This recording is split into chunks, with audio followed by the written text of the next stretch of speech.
The Dell train returns to the speaker brain. Welcome back to Dell. I am the Delvil. The Start off Delvil. with the puns. The Delvil returns to speaker brains. Welcome to Delville, where the cranberries grow every day. But, it doesn't seem as triumphant as a return since we've been doing the Fresh from the Basement, so it's like, I guess I've always been here in spirit. Yeah. Whoa. But, it is kind of cool because, that's how we met each other was through Facebook, and then, we did the Pink Floyd retrospective, and if you go back there, I said we should totally do a Cranberries retrospective, and it's almost been a year since the Pink Floyd podcast. Almost. I believe we did it back in August.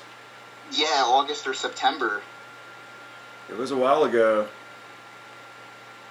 Hey. And a lot of stuff has happened since then. We've done pretty much 2 new shows together, the Fresh from the Basement and Fresh from the Future, which technically we're still in the future. Oh, yeah. We are technically still in the future. Technically, but, every second. I guess in Aku's future, continuity just gets fucked up. Like, have you heard his voice recently? It doesn't sound the same. Who, Aku? Yeah, Aku sounds like he's voiced by a different guy now. Yeah, it's weird, right? But here, let's get to what we're really doing here. Nostalgia berries. The whole idea here is on Speaker Brains this year for the summer. I want to do a fucking summer of 90s where all summer long we're just talking about 90s bands. And not just the grunge bands. I want to talk about, some of the electronica stuff that was happening. Chemical Brothers, Crystal Method, Prodigy. I want to talk about, Presidents of the United States of America. I want to talk about not just the grunge guys. I want to talk about some of the alt bands. Shit, I got a big ass list of ideas. Yeah, a lot of the ska bands, No Doubt and Sublime. I wanted to do a Sublime one last year, but we never got around to it. But hopefully this year you need to make like a Summer of the 90s theme that sounds like Nirvana-ish or something. Yeah, you could so easily just pull a Linkara, going back to that guy with the glasses, fucking Linkara 90s kid. Dude, the 90s were awesome! Yeah, I like that character a lot. The 90s kid is hilarious. But today's episode, the first episode of the 90s Retros, is the Cranberries. Hey. Don't everybody clap at once. Yay. I know a lot of people, I don't know, man. I know a lot of people don't really get into this band. At least the people that I hang around. Like, they all I get it when people say they're not. The Cranberries is one of those bands where it's like, majority is probably like, yeah, I know that one song. But if, like, you're, like, a big music nerd, it's like either you love them or you hate them. And I'm on the loving side. Yeah, most people I know around here, all they really care about is Zombie. Yeah. And I am cut of that cloth. Yeah, I like to focus on some of their other songs. Like, there's no doubt Zombie is their like biggest hit, and it's like a great song. But it's like I really like to. It's not the first song I go to when I think of them. Like, I want to listen to something from, To the Faithful Departed, or my favorite album is Bury the Hatchet. Wow. Yeah. Bury the Hatchet. Yeah, I really love that one. And after I finally, I bought all the rest, because I only had Everyone Else Is Doing It, So Why Can't We, No Need to Argue, and To the Faithfully Departed. Those are the only ones that I've had all these years. That's what I called the Couch Trilogy. Yeah. Even though the couch wasn't on the third one, they were still like the same kind of backdrop and set. Yeah, they were kind of just in that same kind of pose there. It's like, well, we don't have a couch, we lost the couch. somewhere on the We tour. lost the couch. Somebody stole the couch. We got to get a new couch, and it took them until this new album. Until this year to find the couch again. The Cranberries 3, The Search for Couch. Yeah, there you go. It's on the planet Genesis, man. They got a tour Genesis. Fucking Phil Collins is there. Yeah, dude. Fuck in search yeah. of Peter Gabriel. God. But, I mean, you know... Dolores is holding Phil Collins by the collar. He's like, what did you do with Peter? He's like, I gave him the invisible touch. He's gone forever. I gave him the invisible touch. Now give me my Oscar. He seems to have an invisible touch. I still like that album. I will always defend it. I love 3 songs off that album, and I can enjoy the Invisible Touch song just because of how cheesy it is. Exactly. But the rest of the album, like Patrick Bateman, like, it's their undisputable masterpiece where every song just means so much. I'm like, half these songs don't mean shit. Like half these songs Phil Collins pulled out of his ass. Yeah, so I mean, in a way, what is it? Only like 7 or 8 songs. In a way, I kind of like half the album. Yeah, like, I don't think Tonight was a big inspirational. So I don't think that was art. I think Phil Collins was like, let's do something poppy. But let's make it 8 minutes long to appease our prog rock fans. Tonight. Like, the biggest crime to that song is just how boring it is. It's if it was a 3-minute track, it'd have been good, but to do it into like 8 on YouTube minutes, where you see like, oh, the fucking Final Fantasy theme, but stretched out to 30 minutes because you love that one loop over and over again. It's like somebody took Tonight. It's like it was originally 3 minutes, but we stretched out a mix that's 8 minutes. Yeah, it's annoying to me because it's like, you guys, what is it, Supper's Ready, I believe? What's the name of that song? You guys can do 25-minute tracks that are masterpieces. How do you make an 8-minute song boring as fuck? My question is, because, the Cranberries don't really do long songs either. Do you think they have the talent to pull off something more, past the 4-minute range? I think they do have the talent to probably step out of their comfort zone and do something a little more, I guess, dare I say, artistic. Well, that's why I like Bury the Hatchet so much, is because it's such a deviation from their previous established sounds. Yeah, they started with To the Faithful Departed. And also, you gotta love the Storm Thorgerson cover. Yeah, dude, Storm Thorgerson's cover is awesome on there. It's like, I'm just looking at that giant eye, I'm like, what does it mean? I mean, like, it's one of them things that's like, wow, the Cranberries got Storm? Like, dude, that is like if fucking, fucking Spin Doctors got fucking Storm Thorgerson to do a cover. Like, it's so weird to me that a band that's just a little more on the alt rock scene would try to get an album cover that is very more froggy. Yeah. Well, because I think they, I guess on Dolores' side of the songwriting spectrum, she does sort of have that weird spirituality sense. Yeah. Of she could really step into the more proggy stuff, I think. If she I think really, if she were to do it on her own with a different band, I think it would work better.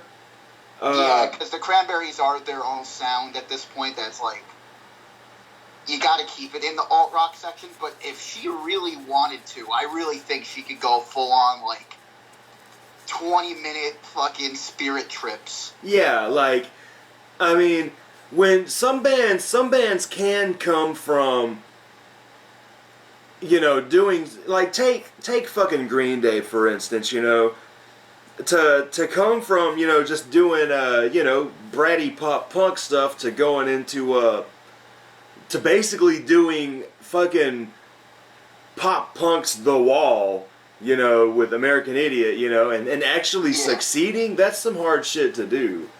And exactly. And so a lot of bands, I think they do have it in them. It's just they got to kind of want to do it, I guess.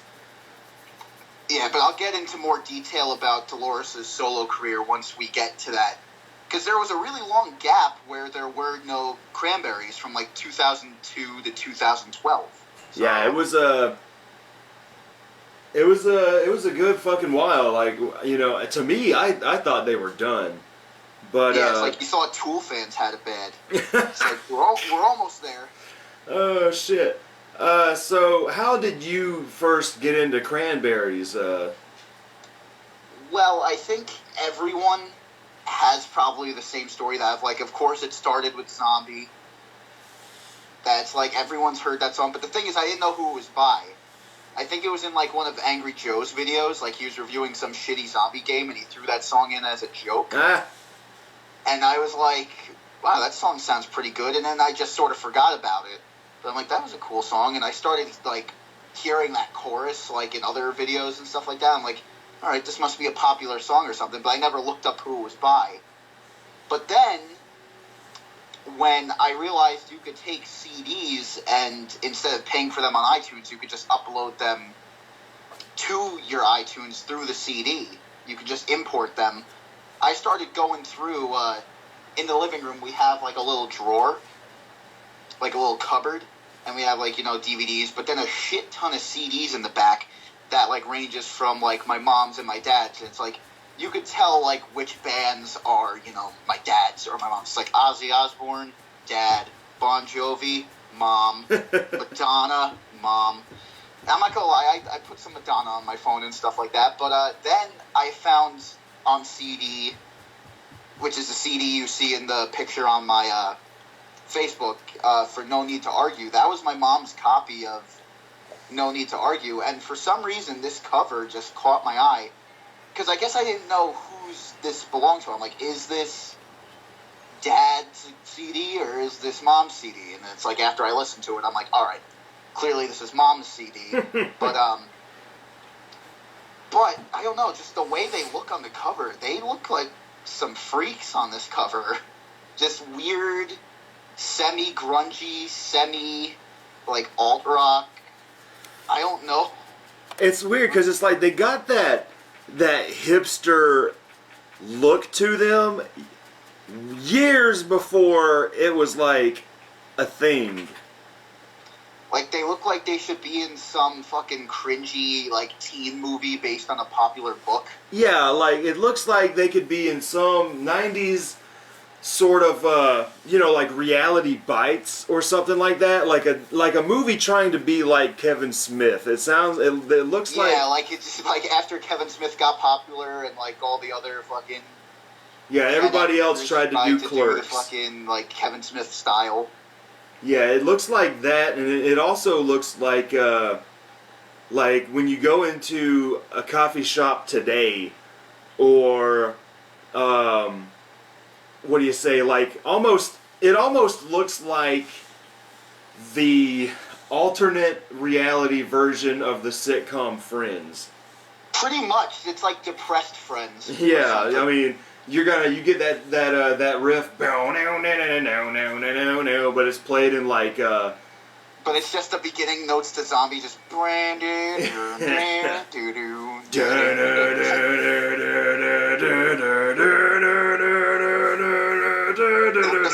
The fucking show's called Not Friends. Yeah. No Need to Argue. This sitcom.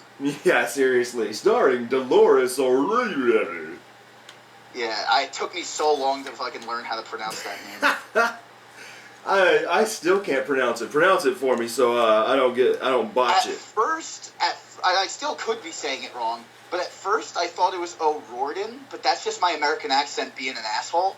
Because then I saw an interview with her, and she said it, and I'm pretty sure it's pronounced O'Riordan. O'Riordan. O'Riordan. O'Riordan. But that could just be her accent too. So I'm just gonna say O'Riordan for the rest of my life. My name is O'Riordan. Yeah, I can't even do the accent either, but I so want to because I don't know. She is really like she's obviously the most memorable member of the band since she's the lead singer, and she has such a unique voice.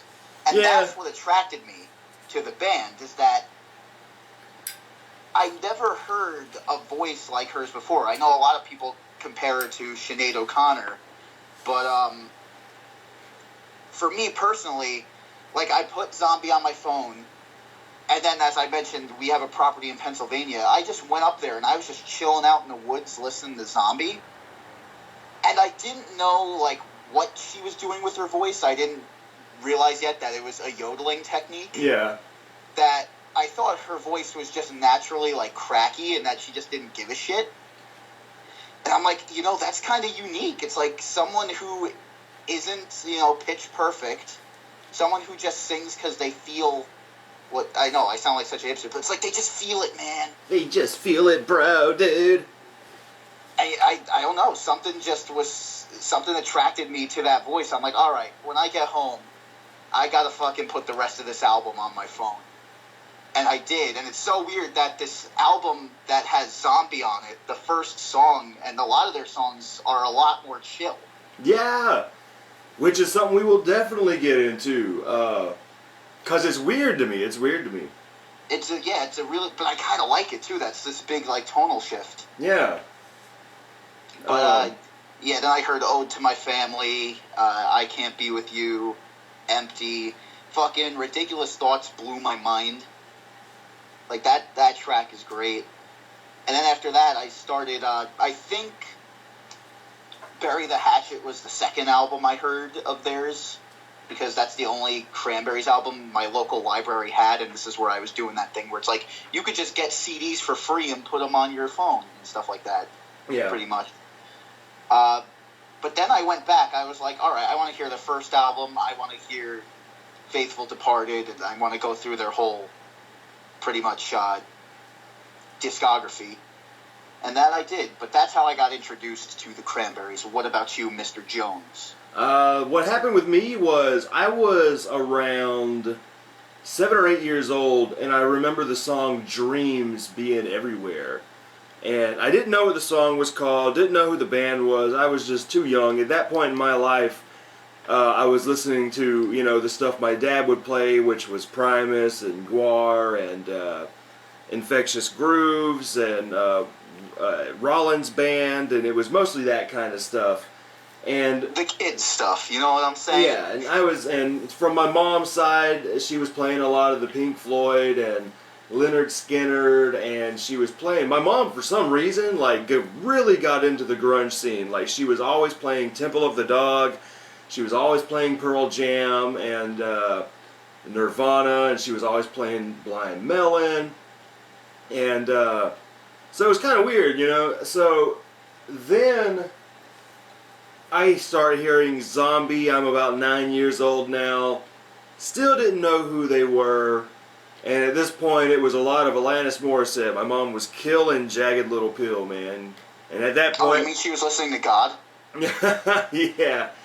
And my dad was real heavy into Ween at that point, So that was the shit I was really getting into. Then, like I had mentioned, how my brother and I were like real-life Beavis and Butthead. We were sitting around watching music videos one day, and they would always rotate in between Eels, Novocaine for the Soul.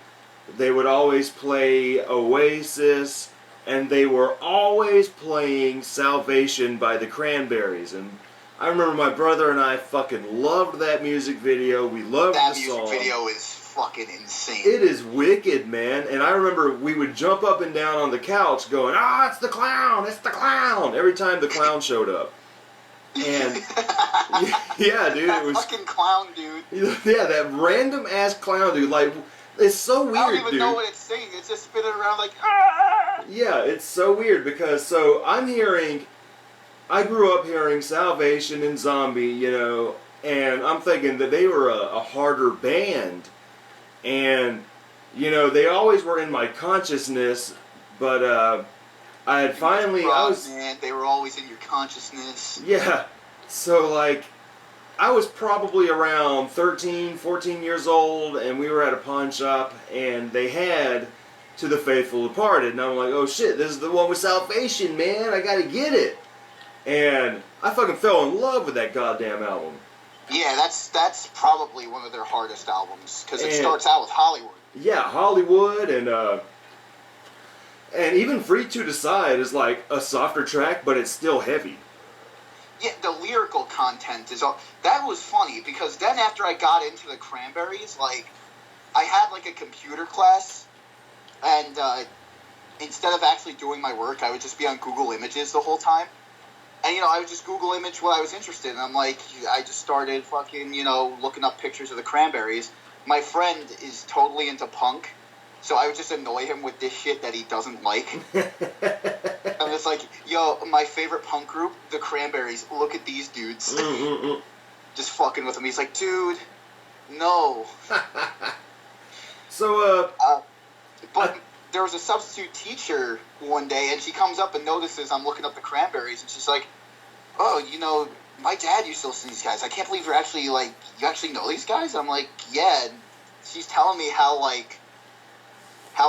screwed up a lot of their songs are and stuff like that, and like how dark a lot of their songs are. Yeah. And I wasn't really paying attention to the lyrics at the time. I'm like, nah, they're chill. And she's like, nah, man, I'd never want to run into the lead singer in a dark alley. I'm like, what the fuck? I'm like, he seems really nice. What are you talking about? And then I actually paid attention to the lyrics, to when the icicle melts and stuff like that. And I'm just like, wow, this is pretty fucking dark. That substitute teacher helped to destroy your illusions. No, I kind of like the lyrical content. I still think they're chill songs, but that's what kind of makes me like them more. That's they sound so pleasant, but they're about serious shit. Yeah, that's what I was saying. Was like it broke that wall. And you were able to, at least you weren't put off by it, like, oh, I'm never going to listen to them again. No, the darker the better. I'm attracted to morbid shit. Yeah, true that. So, I dug the shit out of that, and then several years later, I'm like, you know what, I need to get, because I was slow picking up this discography, dude, like, I would think it was I was probably in my 20s by the time I picked up, what do you call it? No Need to Argue, and... Yeah, and like you said, you're just catching up on, Bury the Hatchet now. Yeah. And so I pick up No Need to Argue, and everyone else is doing it. And you know what? I got into those too, but, there are some bands that I'm just slower to pick up on than others. And also there's just so much music out there. Yeah, it's... Especially when it comes to a music freak like you, where you got so much fucking shit to listen to. Like me, I'm someone who listens to. I do really appreciate music, and I'm slow when it comes to that stuff too. But I think I'm much slower. But with me, it's once I'm into a certain band, it's I will get all their CDs and listen to them verbatim, just every day, I listen to the same albums over and over again at work. It's how many times do I really need to listen to The Final Cut by Pink Floyd? It's the 117th time won't hurt. Yeah, because with me, man, I got this buddy at work. He's been on our videos a lot here recently. Daniel, he'll come in my car and we'll smoke during lunch and stuff. And every other day I got something different in there playing, like Mars Volta. He's mostly a punk and metal guy, but then, I'll have Mars Volta on one day, and I'll have, here recently, Cranberries on another day, and it's just always something different. I had Mr. Bungle on. I recently got my brother into Cranberries, so I'm happy that I'm spreading the seeds, that I could actually find someone who's into it. Spreading the seeds of spreading the cranberry seeds. So here recently I've been on a hip hop kick, and I was playing a lot of Beastie Boys this week, and I had MF Doom on just yesterday, and he gets in the car and he's like, damn, I was not expecting this to come out of your fucking CD player. And I was like, yeah, dude. It's funny because the Beastie Boys were actually inspired by punk bands. Yeah, dude, they were a hardcore punk band before they crossed over to hip-hop. Yeah. And a lot of people don't know that shit. And really, if you listen to their albums, they've got some fairly punky and thrashy shit on. They still have like that sound. Yeah, like on the album Check Your Head and Ill Communication, there's a couple fucking just straight up punk songs on there that have no fucking hip hop influence at all. Like, the Beastie Boys are, to me, one of the most important hip hop bands of the fucking 90s. And I grew up, again, when you're going through CDs and it's like, Dad, Mom, it's like Beastie Boys, it's some of the earliest music I can remember listening to. I grew up listening to Ozzy Osbourne, fucking Beastie Boys, and that's all he played. And he didn't give a shit that kids were in the car. He was just like, he just full-on, uncensored fucking bopping the Beastie Boys. And pretty much it was just like, yeah, you could sing the bad words, but don't tell your mother. Yeah, like, because to me, dude, Beastie Boys are as important to hip-hop as people like Grandmaster Flash and Africa Bambaataa and, I feel like they don't get a lot D. of respect. There was actually a time in middle school where I literally had to have this really stupid argument that somebody honestly did not believe that the Beastie Boys counted as hip-hop. And I'm like, all right, it's the only song you've heard Sabotage. They rap all the time. Yeah, and like, you can even argue that that's rap on Sabotage, goddammit. Yeah. It's just slower. Is it because they're three white Jewish kids from Brooklyn? Is that why they're not hip-hop? Because I find that hilarious that they're these three dorky dudes busting out these rhymes. Yeah, and what I love is that they came out when rap was still, party rap, like, yes, yes, y'all, on the beat, y'all, you know what I mean? And while rap evolved and hip-hop evolved, I love how the Beastie Boys kind of stayed the same. They didn't try to get gangsta, they didn't try to get crunk. The Beastie Boys did their fucking thing. They kept their raps fucking old school as shit, but they evolved their musical sound. And that to me was like just perfect. I think the song was called Girls, I heard, and it was just like, this is the Beastie Boys? Because it was such a different kind of song. Girls is like the most awesome, annoying song ever. That is like the most annoying, awesome song ever. But that's what I love too. Yeah, that they're so proud of being obnoxious. Yeah, like they're so goofy and they know it, I think the nostalgia chick said it best when I think she did like a top 10 like 90s music video. Yeah. Intergalactic was on there, and she's just like, this is a band that pretty much states like, we like fun. And we want to have fun. Won't you have fun with us? And that's just all they did. Yeah, and to me, every album is good.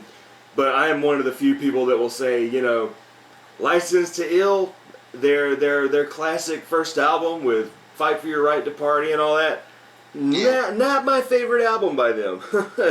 Oh my god. You mean you don't like Brass Monkey? Brass Monkey is annoying. I said it right here, goddammit. Brass Monkey, that funky monkey. To me, like, their shit gets amazing from, like, Paul's Boutique onward. Like, the first album is, like, a decent, like, it almost feels like a novelty. It's like, oh, here's these three white guys trying to be Run DMC. Like, that's what that first album sounds like to me. But after that, it's like, now they have an identity. Yeah. Is this a Beastie Boys retrospective? I guess so. I don't even know. Oh, yeah, anyway. So, on to Cranberries. Cranberries.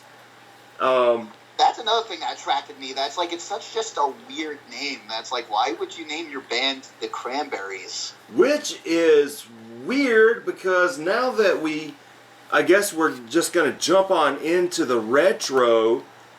Like, isn't there also a band called, like, the Raspberries, too? Like, was it supposed to be, like, a play on that, or... I have no idea. The blueberries, the raspberries... I don't think anyone's asked that. Like, why specifically the Cranberries?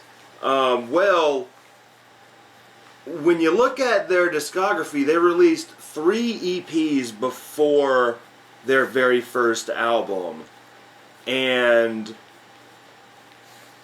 they had a different singer on their very first demo EP. And I have to hear that. I don't think I've heard any of these EPs. yeah, I haven't heard any of these either. And her name was Niall Quinn. Niall?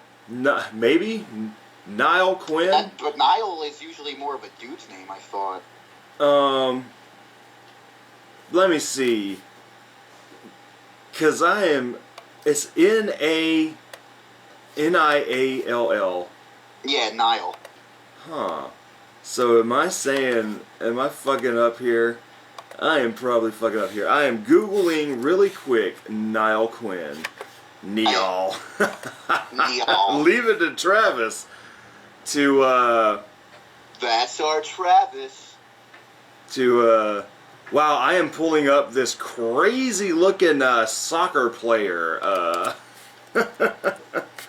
After the Cranberries rejected, Whoa. he went on to a life of soccer. Is it a dude? Wow, It might have been a dude. It is a dude. I'm sorry, people. What? Yeah. Niall. Niall is a dude. And so, anyway, he was on this first EP, and then they got rid of him for Dolores O'Riordan. And Yeah, I think she auditioned because I think she was really young when the first album came out. I think she had ran away from home. And oh, really? Yeah, she was a runaway, and then I think she auditioned to be in the band and got it. She wasn't a runaway. Joan Jett was a runaway. True, but no, she did run away from home. Yeah. But to what I was saying, the Cranberries, their original name on several of these EPs was The Cranberries Saw Us. Yeah, I think I remember hearing that, but I was reading it on Wikipedia, so I'm like, is this true? Yeah, there's album covers and everything. The Cranberry Sauce. The Cranberries Saw Us. So I guess it could be a little weirder. Yeah. Because I'm like, what does this mean? The cranberry sauce is like the specific technique on how to make the perfect Cranberries song. It's like a Tenacious D thing. Like, you just need a mix of classical sauce. Yeah, the Cranberries Saw Us. And it's the Cranberries saw us. Yeah, that was it. I said sauce. I'm an asshole.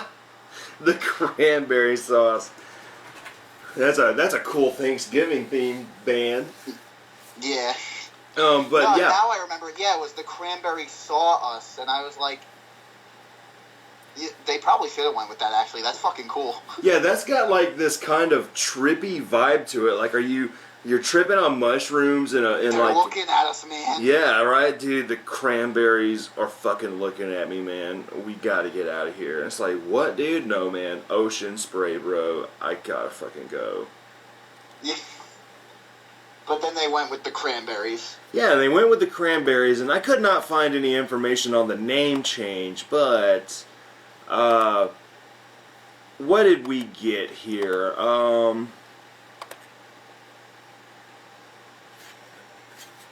They should have named that like a song title at least. I would have done that. That sounds like a cool name for a song.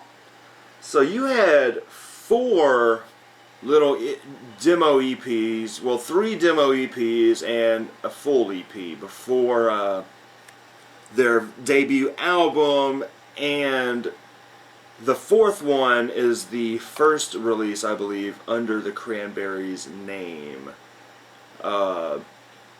But those are impossible to find. Yeah. Like, especially... They're not even, like, on YouTube or anything to hear? Like, no... Yeah, they only made 5,000 copies of their last EP here before their debut album. And so 5,000 people, you know, maybe 4 people have them and 1 person is hoarding the rest of them, you know. It's like the E.T. Atari 2600. Because the Cranberries saw him, so he had to bury them. Yeah, he had to fucking bury them, dude. He had to throw them in... Cranberry came for him. It totally did. So... Now this turned into a horror movie, like... Yeah, dude. The Cranberries. The Killer Cranberry. Attack of the Killer Cranberries. This year. There Will Be No Leftovers. Directed by Eli Roth. Yeah, it would be an Eli Roth movie. Speaking of Eli Roth, Knock Knock is hilarious. Check it out. Travis's recommendation of the day. It's not a great movie. It's just funny. So we jump into their very first album, which is such an indie rock title. Like, it's so, like, I don't want to say pretentious, but it definitely is kind of attention seeking. Like, everyone else is, but then again, everyone else was doing it, so why can't they? Yeah, and it's like such a long kind of title, and I guess it was kind of like satirical. I guess maybe they did it as a joke because literally everyone at the time was doing like. Yeah, because this is very much cut from the same cloth of, like, the Rembrandts or, dare I say, REM at this point in time. You know what I mean? Like, it's not really rock, it's not really soft, it's not really... It kind of reminds me of something, like, and this is the reason why I can't become a full-on Smiths hater, because they really were the prototype to the Cranberries of that indie rock sound, and it reminds me of something the Smiths would have done. They really had a lot of long titles like that. Yeah, and just kind of like melodramatic, emotional, like long titles, like trying to remember, but they had such long titles. Fucking Heaven Knows I'm Miserable Now, or something like that. yeah. And like, thanks for sharing. But anyway, on this album cover, you have the couch. It's very like, a lot of people are used to the No Need to Argue, where like you could see them all clearly, but yeah, they're in a dark room. It's like it has that. It's almost like the record company was like, all right. You gotta look grunge. Even though you don't sound grunge, you gotta look grunge. We're gonna turn the lights off in this room. You're gonna sit there. Look like you're thinking about something or you're brooding. Yeah, you gotta be a little more angsty. That's the word, angsty. You gotta have one guy looking directly into the camera. Like, the guy with the glasses on the floor is staring into my soul. Yeah. But Dolores is like crying. The other guy's just sitting there. He's like sulking, looking down. Yeah, she's just like, why am I here? Why am I here? And the other guys are just like, what the fuck, man? It's like one's just looking off to the side like, this is beneath me. Yeah, he's like, this is not the album cover we wanted to make, y'all. And it's like they were sitting. This is like they had an idea for a better album cover, and they were all sitting on this couch, and the guy said, no, we're not going to do that album cover. And it pissed them off, so they're just sitting there, and the guy was just like, this is perfect. And he just takes a couple pictures of them pissed off because they can't do what they want to do. I just realized Dolores is shoeless. She's completely barefoot. Oh, yeah. Which I think she does that on stage, too, so I guess that was her idea. Yeah, some people like to feel the energy coming through their feet. Yeah, that's it. That's exactly why she does it. She's like, I can feel the energy. A lot of, like, religions believe that energy comes through your feet, so... Yeah. I mean, even Jaco Pastorius did it on stage, and Keller Williams does it on stage. But it's amazing how this was 93, 92? 93? And it's like their next album, No Need to Argue, came out a year later, and how different they look in a span of 1 year. Yeah, right? I mean, wow. So they all shaved their heads. They all fucking... Like, the dude on the floor is their drummer. That's Fergal Lawler. And he's got, like, this long mop of hair. And then by the next album, he's just got this little blonde, like, fucking hair sprouting. But it's not long anymore. Yeah, so this album... You take a shot every time Dolores changes her hairstyle. Yeah, right? This album was released on March 1st, 1993. And... I actually like it a lot. It's I do too. As Patrick Bateman would say, it's an epic meditation. Yeah, it is. It is definitely a meditation. It's such a It's such a chill kind of like rainy day album. Yeah, here's what I compared it to. Being a, like, 90s... Being a kid in the 90s. Like, I imagine sitting in, like, a middle school library, like, listening to this shit. Just, yeah, on a rainy day. Yeah, it's like, you know, dude, I'm being a moody teen in the 90s. It's like, dude, I want to listen to something with an edge, but I don't want to listen to something so hard, man. All day we're listening to Green Jello and fucking Red Hot Chili Peppers, dude, and I just want to hear something a little softer, but not stupid soft. And it's like, well, I got Cranberries, bro. What's that? Check them out, dude. And so... And it starts out with I Still Do, which I really like the song. I like the chill sound of it. Yeah, It's a very good song to open on. And then Dreams to me is awesome. I really like Dreams. I like Dreams too. That was like their first, like, hit. It has a very worldly sound to it that I really enjoy. Especially at the end when you get those... the more tribal kind of chants and stuff, and like it really ends the song in a really weird, kind of but really cool way. Yeah. And then there's Sunday, which you know, the lyric fits it perfectly because it makes you feel like you're spinning. Yeah. And I always wait for that part where it's like. I'm always premature with it, but before she gets into, like, the strings breakdown, she always goes, like, she does this weird little, ow, and I'm like, I always shout it out, but I always miss the mark, and my brother starts laughing at me because I'm like, shit, I did it too early. But yeah, that's another thing. They use a lot of strings on this album, a lot of violin. Yeah. And what is the song Pretty is just... It's a quick little... You're I don't know, pretty. I imagine being in, like, some... Just the way you are. I imagine being in, like, some poetry slam and them just doing this quick little song and then everyone snapping at the end. Just... Yay. Yeah. You got some bongos. Waltzing Back, I love. Waltzing Back is a really catchy tune. Yeah, I really dig Waltzing Back. I like her descending sounding vocals on this one. And then you like got... It fits the waltz very well. You could slow dance to this. Yeah, is it in a waltz time signature? Yeah, I think it is. Because you got because I believe the waltz time signature is a boom chuck chuck boom chuck chuck boom chuck chuck boom chuck chuck. You know what I mean? Yeah. Could I say 3/4? Is that what the word I'm looking for? 3/4/4 3/4/4. Like you know, you got 3 beats in 4 measures. I know nothing about theory except for like what I believe I understand about theory. So correct me if I'm wrong, people. I don't know much about music theory either. I just sort of improv on a keyboard and it sounds nice. And then I try to pass myself off as some like Philip Glass minimalist. That's like, I'll just keep repeating these same 3 notes and it's going to be artsy and weird.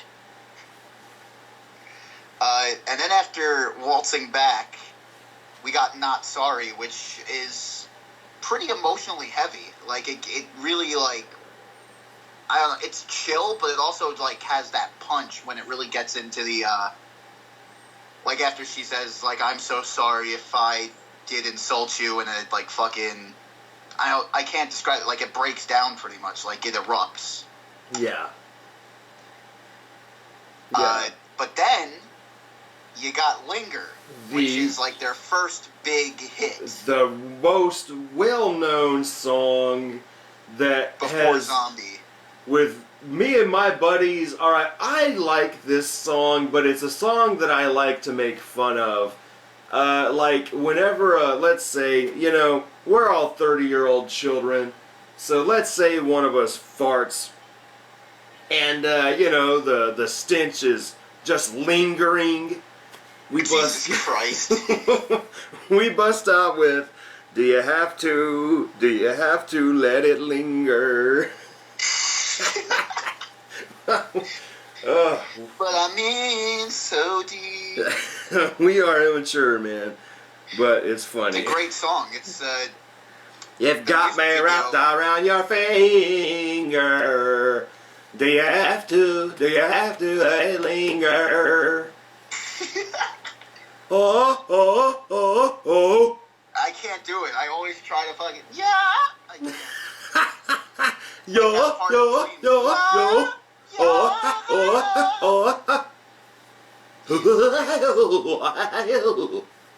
Let's hope they never hear this podcast. I'm not making fun of you. I'm celebrating you. That's why I say, like, if I like, because my mom has a really funny laugh, and I'll like mimic it sometimes, and she's like, "Don't make fun of me." I'm like, "I'm not. I'm celebrating you because I love your laugh."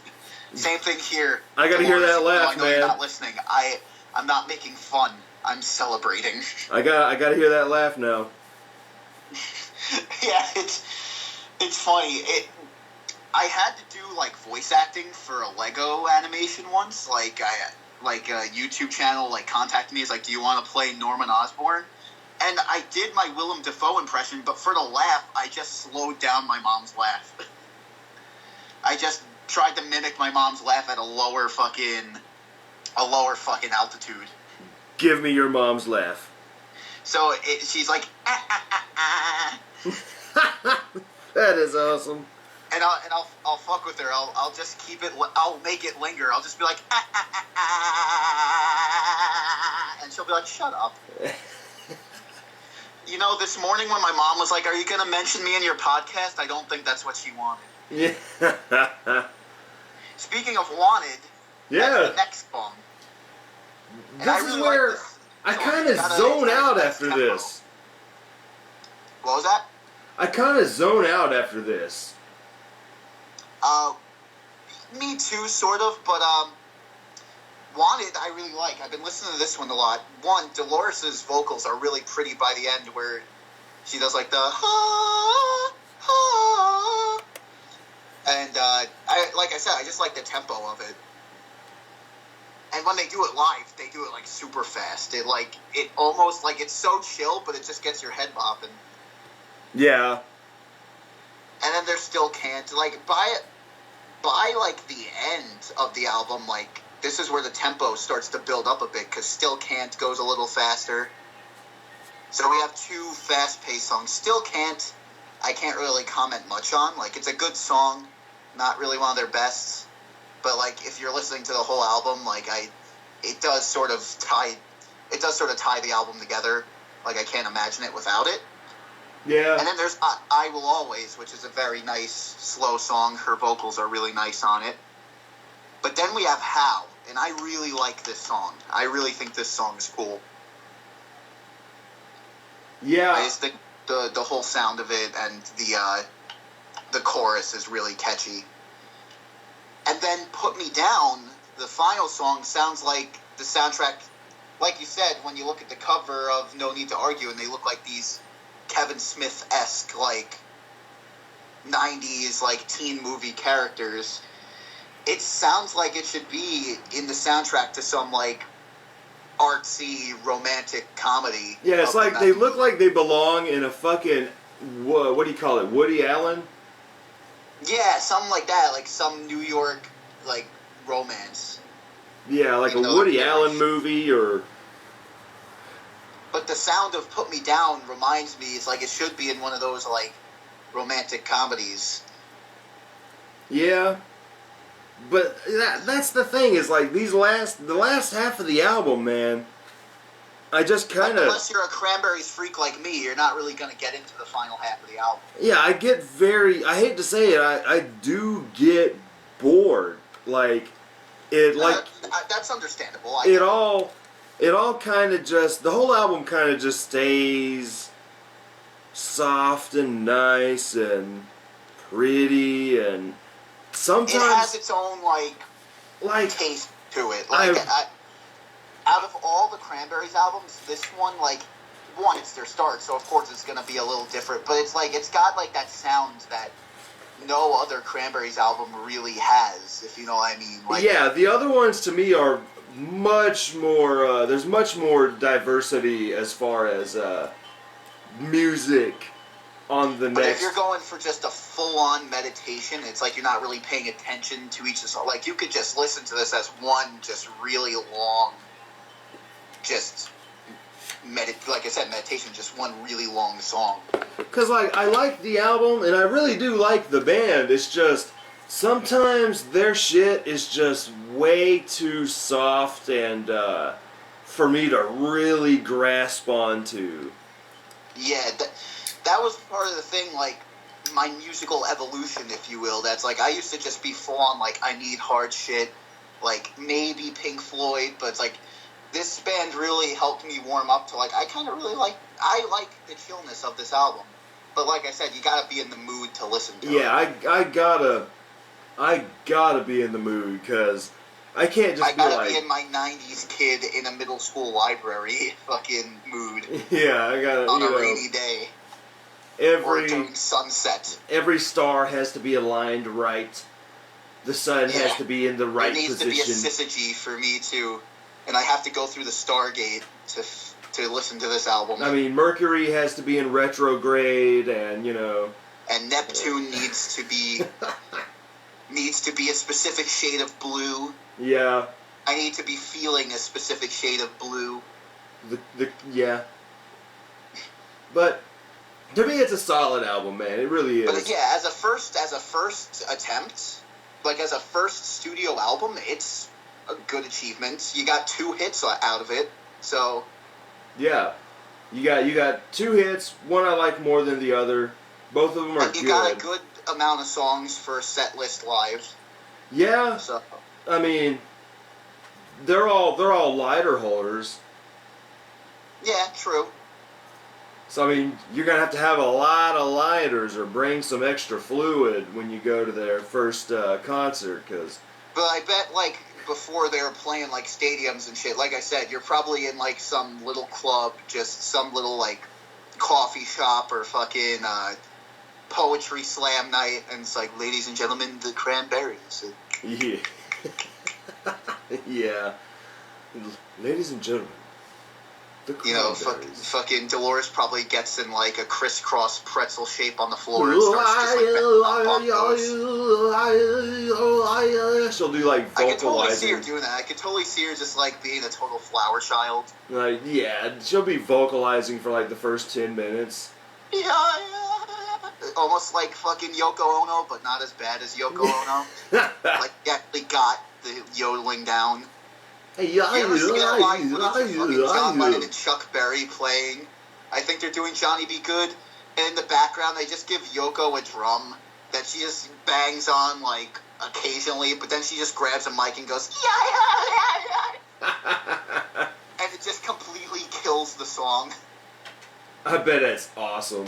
Because I'm not going to lie, I like that weird-ass Yoko Ono shit. It's true. I really do like just weird, like, full of themselves artists who just go up there and... Because it's me. It is me. I have a soft spot for shit like that, dude. When shit gets too big for anything, and, you know, especially when a band puts out an album that is just the most pretentious fucking piece of shit to other people, I'm like, you know what?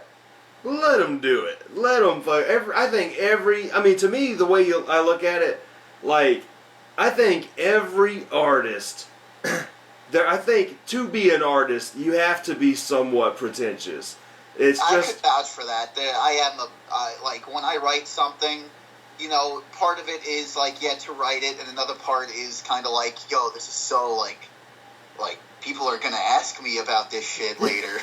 Because it's like, to me, it's like the level of, it's really about how your attitude is with it. Because to me, you know, I'm like, yeah, I might be pretentious with something, but I know the fullest extent of what it is, and I'm not trying to be... It's okay to be a little, like, pretentious, as long as, like, you're self-aware as well, as long as you're not completely, like, this is my art, this is my masterpiece, how dare... It's like... Yeah. I know what I write half the time is silly, but I'm like, I know some people will enjoy it. Yeah, like, that's my whole thing. And I'm not even saying this first album. I wouldn't even say this first album is pretentious. I think they come off as pretty genuine. Yeah, like, not saying they're pretentious. I don't even really know how we got onto that subject. Yeah, honestly. I think But it had to do with Yoko Ono. oh yeah. Yeah, I have a soft spot for when a band gets overly pretentious. Like take Tales from the Topographic Oceans from Yes, or Be Here Now by Oasis. Like, fucking, I'm all for it, man. I'm like, you know what? It's good shit to me, but I totally, I mean, even Liam Gallagher, man, is still one of the most pretentious ass people in music that I can be like, he is such a fucking douche, but god damn it. Well, I mean, even down to, like, albums I love. Like, The Wall is pretentious, no doubt about it. Yeah. It's very pretentious, but if your music's good, your music's good. Exactly. Like, I'm still gonna enjoy it, but I can still be like, damn, dude. Part of the pretension is what makes it kind of cute. That's like, oh, Roger just needs a hug. And so, but, now we go into their most successful album. So, definitely no sophomore slump, because it said it when I got the vinyl. Like when you peel off the fucking plastic around it, but on the plastic it's like, this is the Cranberries' most successful album, selling like this amount of copies, and it's most known for their hit song Zombie, stuff like that. Yeah, and like this is and this is probably like my second favorite album. I would agree with that. It's my second favorite. This is where you get a little more diversity in the music. Like, it's Ode to My Family starts off, and you could definitely tell it's sort of it almost continues where the last album left off, but now it's starting to become more lighter, because even though the first album was very chill, you know what I mean? Like, it still was pretty, like, down. Yeah, like, this album has a great balance of chill, heaviness, and some slight experiments. Yeah.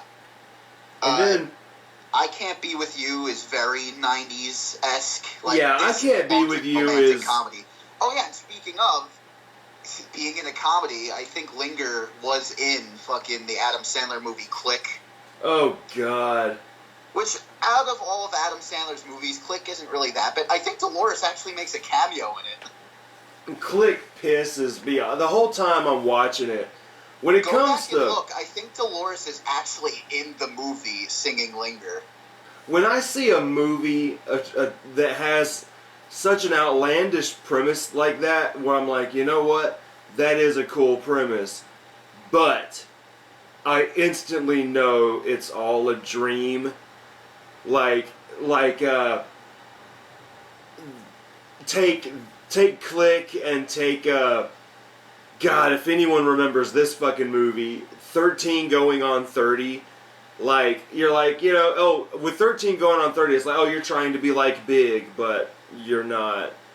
But with Click... they did it again with 17 again, with Zac Efron. Yeah, it's like, with Click and all that shit, it's like, that is a cool, fun premise, you know, have a remote control that can control time, but have the balls to make it within that world instead of some fucking dream and a life lesson. Like, come on, goddammit. That's why I kind of liked it, because it wasn't why I kind of like gave it some slack. Cause I'm like, hey, at least it's not like, oh, fucking Adam Sandler, wow, I got this remote, and then your fucking bra comes off. Whoa, that's comedy.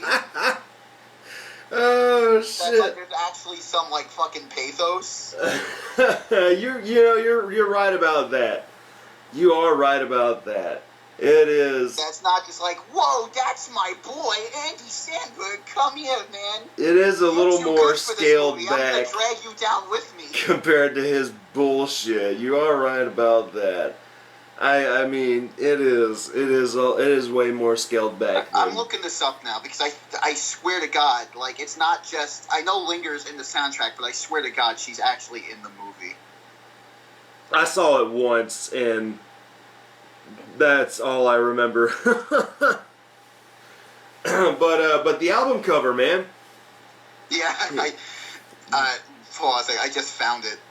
Yeah, she's in the movie. Wow. Now I've got to see that scene.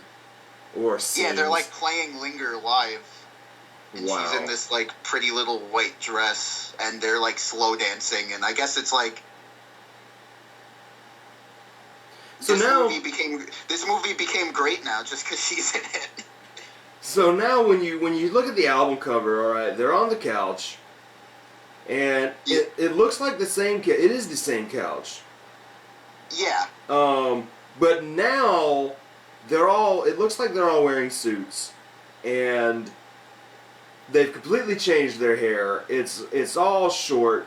Her hair is blonde now, and and they don't look as angsty. Now they just kind of look uninterested. Yeah, and it's so weird looking at them now because I think it's like they just. I think it's Noel Hogan. Like he's the one sitting off to the side with his fucking glasses on and his suit. He's the one who's not on. He's sitting on the leg of the couch. Yeah, he's not on the floor anymore. And it's like nowadays he looks like a fucking badass. Nowadays he has like a beard and he's got some muscle tone to him. It's like back then he's just sitting there like looking like some fucking Morrissey clone. But like now it's like they turned the light on in the room and all the angst is gone. Kind of. Now we can see the floor. Dolores and Fergal switched spots. Now she's sitting on the floor. Yeah, it's like I'll take the floor. I'll take the floor. Oh. Let the bodies hit the floor. Yeah, and she's just looking off whimsically to the left. Yeah, the right. It's almost like somebody said, "Look at little birdie." She's like, I like the bird. Oh, I like the bird. The bird is nice. To sound more British. I know. I cannot do Irish, man. I cannot do Irish. I can kind of do Irish when I sing, if I sing it, but I can't like speak it. But I can do British. Like so, from here on out, she's British. As far as when I make fun of her voice, she's British. I like the little birdie. Okay. I like the little birdie. Do you like me hair? It's all blonde now. We're trying, people. We're trying. My hair is blonde. It's gonna get to the point where you just start doing the Scotsman with her, aren't you? My hair is blonde. Jesus Christ. I got a haircut. It is blonde now. But, yeah, Ode to My Family starts the album. Let's just move on. Yeah, it's, so No Need to Argue is released October 3rd, 1994. A good, maybe a year and a half out there. And, yeah, so you said, Ode to My Family starts the album off. Is that the do-do-do? It's it do-do-do-do-do-do-do. That's a thing, dude. It's a really nice song. She is full of doo-doo. She loves to scat. And it's like, and it's not even good scatting. It's just like, I don't have a lyric for this part, so I'm just going to say doo-doo. I kind of like that, though, because I wouldn't call myself a singer, but I've jammed around with some friends, and I'm prone to do that, too. You just want to, you're so into it that's like you want to contribute. Because her voice is more than just singing. The reason why, because I'll come out and say it right now, she's my favorite singer of all time, ever since I heard Zombie. And that's, I kind of like that, because it's like she treats her voice more like an instrument, rather than just, I'm here to provide the lyrics. And I agree with that. She is one of my favorite female singers. She's got an incredibly unique voice, and like you said, she treats her voice more like an instrument as opposed to just singing. And I like that. I do make fun of it and joke around that, yeah, she does doo-doos and da-das, but, I like that too. Like, so if I make fun of it... Like I said, like, when we were doing Pink Floyd too, it's like, I love Roger Waters, but we'll fucking make fun of him to shit. That's just what we do. That's how we celebrate. Yeah, it's all in good fun because, like, you know, especially when we get to the next album, man.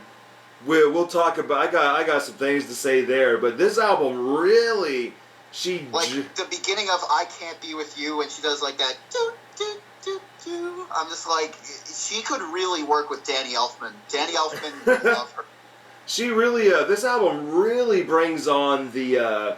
She really gets into the more vocalizing yodel shit on here, and especially when you get onto the track "Zombie." You know, you got fucking Zomba, oh.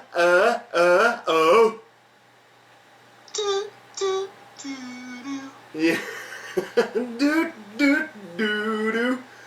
Wabba ba ba ba ba ba dee do. Wabba ba ba ba ba ba wabba beep boop ba ba ba la ba da ba da da da. Oh. Oh my god, but I like this album. It sounds really shitty, but go out and listen to this album. It's great. Yeah, we make it sound shitty, but it's really good. I like this album. It's the way she does it. She's like some mad genius with that shit. I like this album way more than the first one.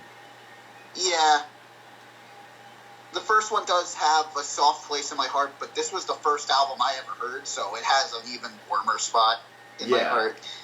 And after Zombie, we get Empty, which is actually like a really like sad song. The moment that piano starts, I'm just like, oh shit. Like, time to get sad. Like, it really does like hit you in the feels. Yeah, and like, to me the writing is better on this album. Empty. Wow, I'm looking through the lyric book, and wow, dude, I can't read any of the lyrics. I can't read the lyrics either. And also, they spell it slang-wise, too. So when they say cuz, like, because, she spells it C-O-S. And it's, like, mixed with this font. And this is, have I ever looked in this lyric book? But every picture is them on the couch with a different backdrop. Yeah, and that's where I sent you that one, the second picture in the book. Yeah. Like, Dolores is just looking at one of the fucking Hogan brothers like, ah, fuck. Yeah, oh fuck, wow. They're doing a retro of us. It's almost like this couch is a means of teleportation. And that'd be a sick movie. If they all touch the couch, they teleport somewhere. Boom, they've teleported into a nice open field with a mountain in the background. Boom, teleport into the middle of a street in a city. Boom, teleport into a nice... This is weird because, what's it called? I'm looking, because I have this on vinyl and on CD, and you see the one where they're in front of the lounge and there's that red sign? Yeah. In the fucking, vinyl, it's a Budweiser sign, but on the CD, they, like, took out the word Budweiser. Wow. Either, I guess, they couldn't get the rights, or maybe they're not trying to promote alcoholism. I don't know. Weird. But I just know that it's like I'm coming across some conspiracy.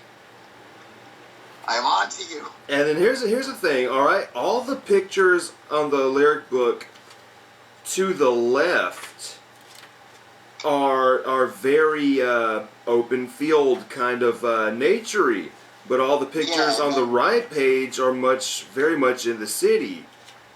And then there's a big spread where they're sitting in the ocean. Sitting in the ocean on their Jesus chair, their Jesus couch. Yeah, and there's a rainbow over them. A nice rainbow, a great overcast sky. Like, I want to be there, man. I do too. I want to sit on that couch because it's like one of those cool old couches. You know what I mean? Yeah, dude. It's like the Roseanne couch. It may have a couple of beer stains, but you know, it's still just got that like old person like feel. And then you look at the disc, man. The disc is a picture of the couch. What is the significance of the couch? They got up and left. I must know the significance of the fucking couch. Maybe they just thought it was cool, or I don't know. I mean, you got the couch just on the album cover of the last album, but now the couch is very much a member of the band. The couch is the synth bass player. It brings Ladies and gentlemen, a atmosphere. solo from the couch. The couch brings atmosphere to our music. We've got to have it in here. Pretty much. I demand a special seat on all airplanes for our couch. There's one where they're just sitting in the field and they all have fucking, they all have umbrellas and Dolores is just looking up like, lovely day, isn't it? It's a lovely day for a nice sit on the couch. There's a couple of songs you could skip. I do like 21, but it does, like, Yeah. not, like, you could skip that one. Again, unless you're, like, a huge nerd like me who, like, loves the shit out of them and needs to get your fill by listening to every single song.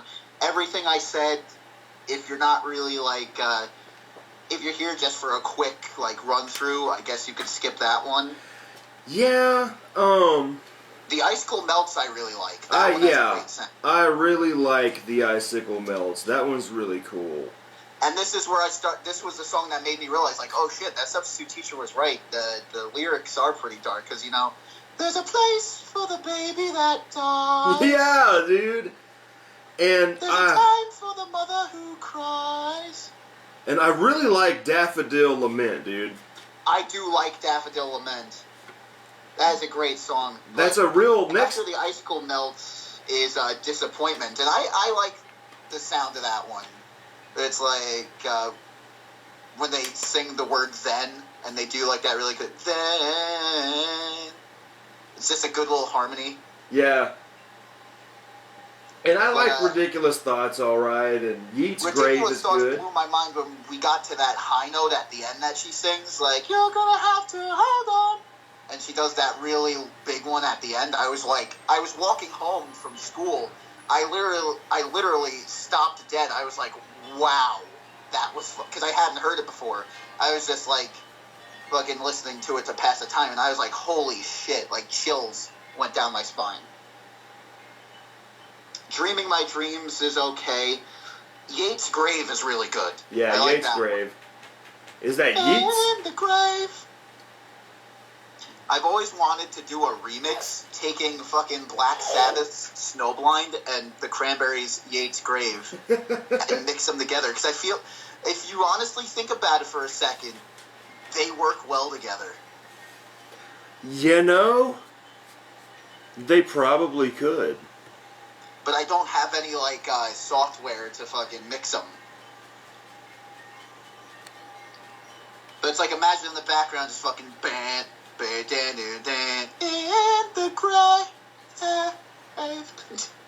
And then you could get that fucking chill, the chill acoustic guitar on Yeats' Grave. It's like, something blowing in my head. And then we get the Daffodil Lament. And yeah, this song's intense. This song's really good. Like, it starts off all, like, creepy and intense, and then it gets really pleasant. Yeah. It's a very ominous song. Yeah, there's a folkiness to it that I really like. But I don't know, but it's not folk. You know what I mean? Yeah. But it's got, like, that folk sound, and then there's that big dramatic moment, I can't sleep, and then it fucking just, it all goes down.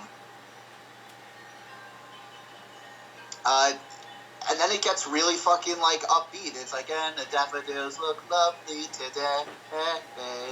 Yeah. And I think it's this song, the ending to it, like, is a teaser to fucking the next album, because they do a very similar thing to the beginning of Electric Blue. Huh. At the end, they do the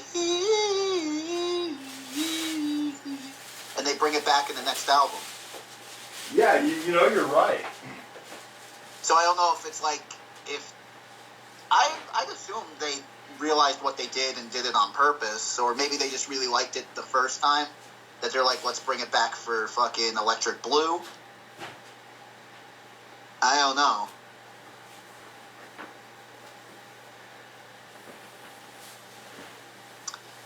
And then we finish with No Need to Argue, which is a cool little song. It's just very, very glum. Yeah, No Need to Argue kind of ends the album on a downer in a way. I kind of like it, though. It's like, this was where they really started to go a little harder, so it's like, let's just end it on a quick little song. And I think the vocal work on it, how they use 2 vocal tracks from her and then just sync them together, I think it works really well. Yeah, I really like the shit out of that song. And then they fucking talk about watching TV movies on the living room armchair. I'm like, is that the couch's cameo? Did you make the couch? The couch made it into the song. It did. That it did, my friend. But yeah, I think this is a really good album. Like I said, it's their most successful album, so obviously there's something that made people love it, and it's what turned me on to the Cranberries. So yeah, definitely. And I mean, I haven't even talked about the zombie song. Like, I remember I had a band about 13 years ago with my buddy David, and David, who everybody has seen on the show before. Me and him and this other guy, Rob, and I can't remember the other dude, but we had a band and we were jamming. There used to be this pavilion at the park over here we all used to jam at, and I remember we just played that over and over and over, and I would just be doing lead guitar notes over it, and Rob was the drummer, but he didn't own a drum set, so he was just banging on the trash cans. It was stupid. And hey, you can on some stomp shit. You can bang on trash cans and be really fucking cool, but nah, he was just beating them just to beat them. I love the simplicity of the guitar solo in fucking Zombies. It's why I like to call it 90s. It's why I like to call it 90s guitar solo, where it's like, instead of actually doing a guitar solo, you just redo the chorus to the song. Yeah, it's a cool little lead riff. But it's easy. Even I could do it, so that's why I like it. And I also like to play bass from time to time. I wouldn't call myself a true musician, but I like to fuck around with instruments every once in a while, and the zombie bass line is one I got pretty down. Yeah,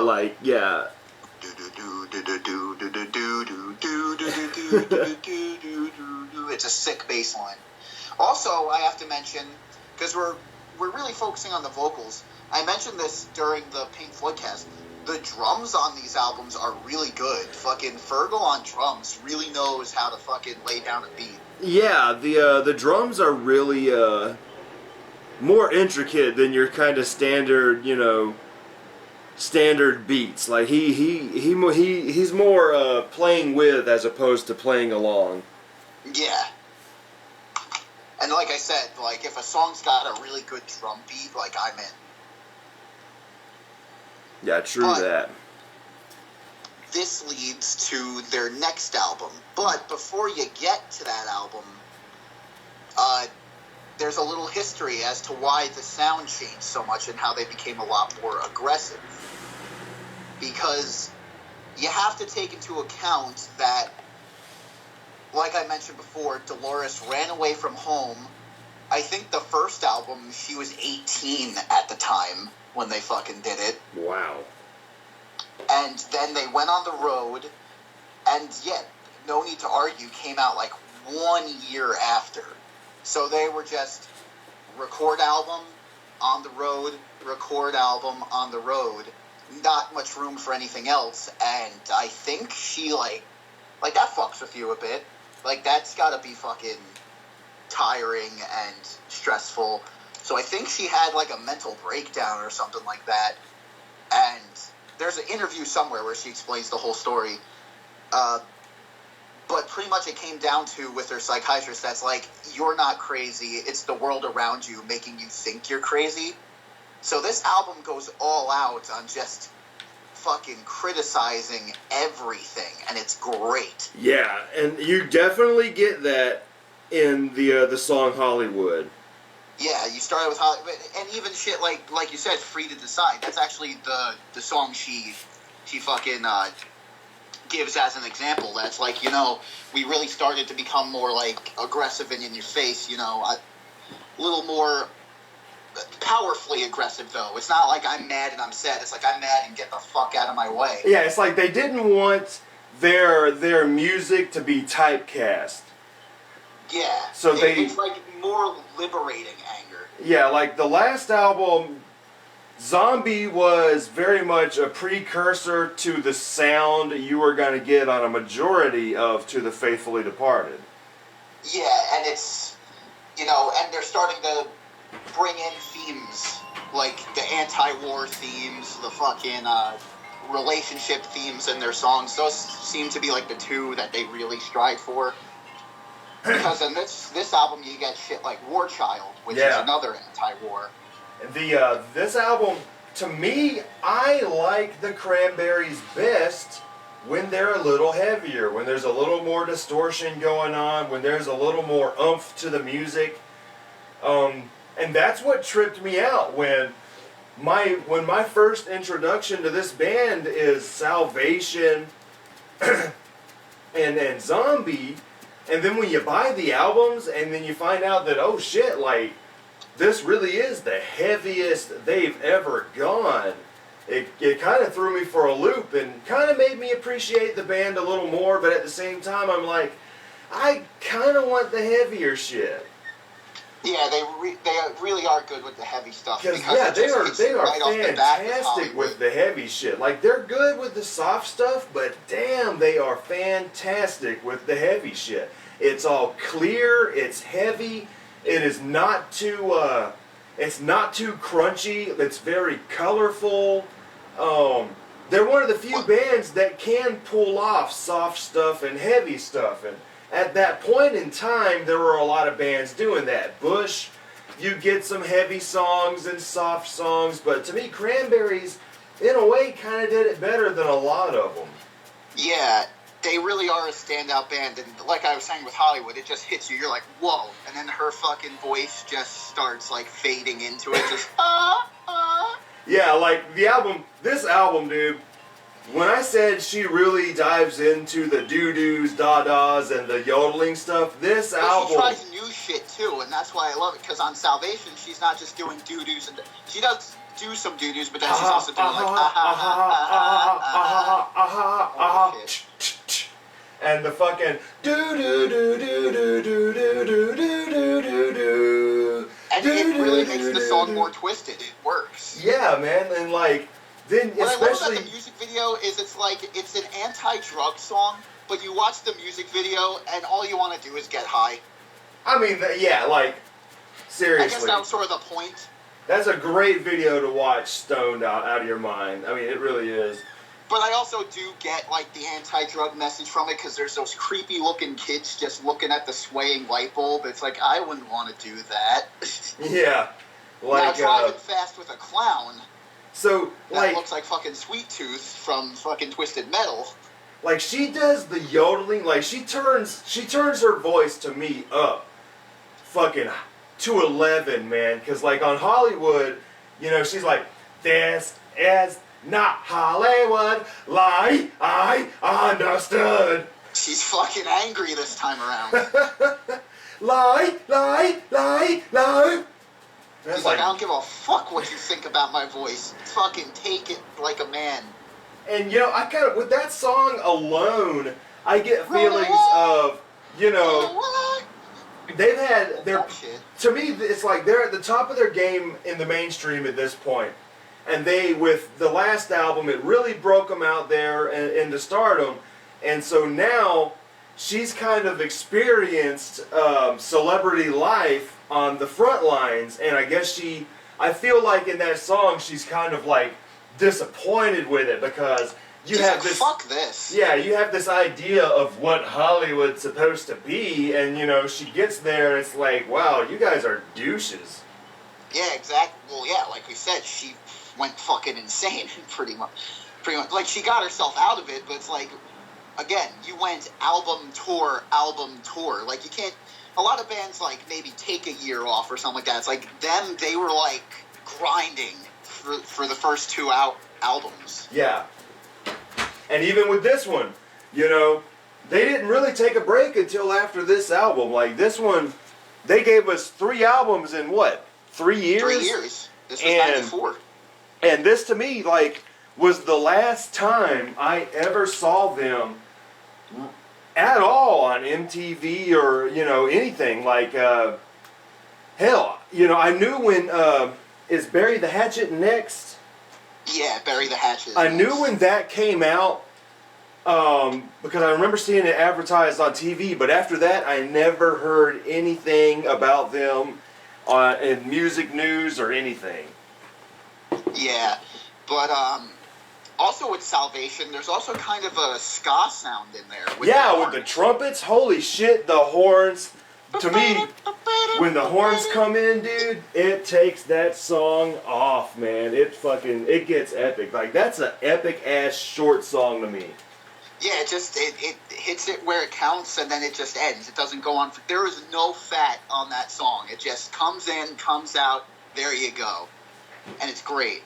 Yeah, it to me is like one of those, it's like a song that is like a total fucking rush, dude, because it's like fucking, it's heavy, it's fast, and it's catchy. I guess it's supposed to be like a drug. It's supposed to, you know. Oh yeah, by the way, I forgot to mention these. There's like these versions on iTunes and shit. They have like the extended sessions with extra songs on them. Yeah, I think they're called the complete sessions. Yeah, and on the first album, you have songs called Reason, Them, What You Were, and Liar. Not the Rollins Band song. That would have been weird if they covered that. But Reason is a really great fast song. Fucking Them is a really great slow song. What You Were is alright. And Liar is actually, if they kept it on the original first album, it's an upbeat song. It would have made the album a little more versatile. The second album, No Need to Argue, has a song called Away, which is really good. I Don't Need, which is okay. They did a cover of They Long to Be Close to You, which is beautiful. And then there's a song called So Cold in Ireland, which I feel like if they didn't go with Zombie, they were going to go with this, because it sounds very similar and it's very hard. And I think they, like, compared them. They must have been like, all right, which one are we going to use? So Cold in Ireland or Zombie? And obviously, you know, Zombie won out. That's what I'm assuming, at least. But damn, dude, like, fucking... So, let's talk about this album cover really quick. The Faithful Departed? Yeah, To the Faithful Departed. Yellow. There's a window now. Yeah, it's a window. And am I the only one who sees something in the window? Yeah, it looks like it could be a tree or something. That's what I thought, but it also kind of looks like a ghost to me. Yeah, it's very ghostly, because you open up the lyric book, and with a title called The Faithful Departed, I'm like, I guess it could be a ghoul. You open up the lyric book, and this is weird, man. The cover folds out into this huge poster of them in this snowy, woodsy forest, and it looks like they built that little room in the middle of this. Oh, so it is trees then. Yeah, it looks like they built this little room just out of some wood out in the forest. Like, you even got a reflection of the drum set and the parts of the room in a puddle. I'm Google imaging it, and I came across a fucking Lego recreation of it. That's amazing. And then when you go to the back, you've got this little sidewalk street, and this baby in the middle of, it looks like hay and flowers and a purple blanket. Trippy. Yeah, it's like, what is this? So, it's a naked baby. So, now here's a question. Am I holding child porn in my hand right now? No, you are not. Good. Oh, no, I just came across it. Shit. Now your computer's flagged, bro. Yeah, now I'm on the watch list. They're gonna be knocking on your door pretty soon. Shit. Fuck! Oh no. Oh no. No, I don't think it's child porn because, one, you don't see the child's genitalia. Alright, okay. Then what? But also, when I first saw, his leg is bent in a way. Are you looking at the baby? Yeah. His leg has a little fold on it, right? Are you looking at the baby? His knees. And when on a passing glance, it looked like a cock. And I was like, whoa, what? God. I'm like, there's no way that's that baby's cock. It's a little too much, but no, it's his leg fold. Oh, so, alright, I have another question. Since you mentioned it's not child porn since you don't see a dick, what about Nirvana's Nevermind? I wouldn't say it's child porn because it's not, you know, it's not gratuitous. It's not like focusing on it or making any sexual reference. It's just a baby. Yeah, okay. You know, it's kind of like when you watch Dragon Ball Z and you look at, like, Goku's little baby dick. It's like, just because there's a dick there, just because genitalia is shown doesn't mean it's necessarily pornographic. I think that's just what our minds go to since we're in such a sexed-up world. Okay. I think it's okay. Because also, you got to take into account, this is the Cranberries speaking here. They are all about peace and good shit. I don't think they'd all of a sudden have child porn. Especially when you get to the next album and there's a whole song against pedophilia. Oh, that's okay. So you got a naked baby on this album. Well, not on the album cover, but in the album cover. And then you got a naked man on the album cover of the next album. But dude, like, what are they wearing in this? I love the colors of this album cover. They're like wearing some purple suits and dresses. Fucking Dolores' midriff. She's wearing a suit jacket, but then like a tank top. Yeah. Under it. And the yellow. Her hair is now black. Yeah, black and almost bald, man. Like, it is short.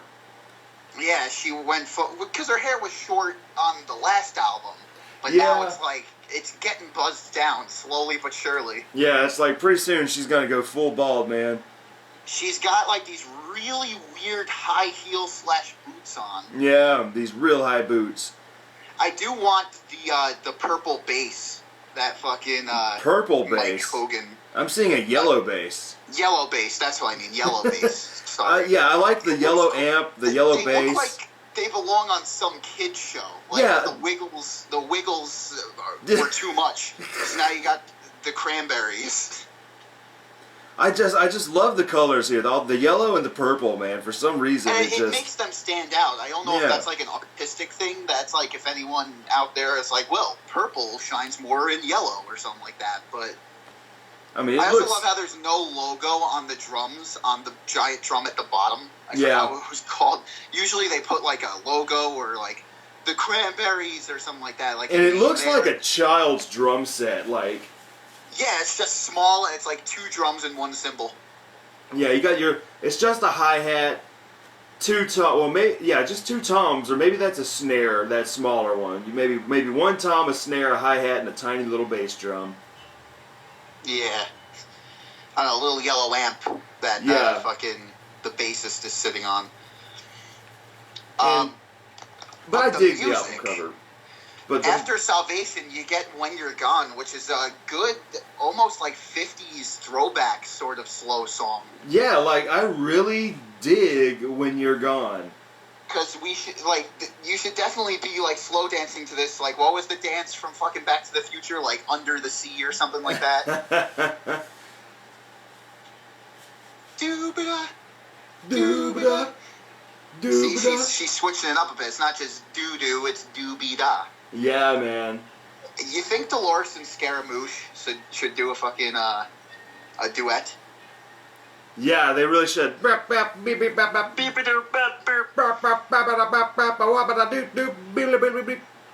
And then you got Free to Decide, which And is the I big love- fucking, like, this is sexual harassment and I don't have to stand for it. I love Free to Oh. Decide. I'm free to decide.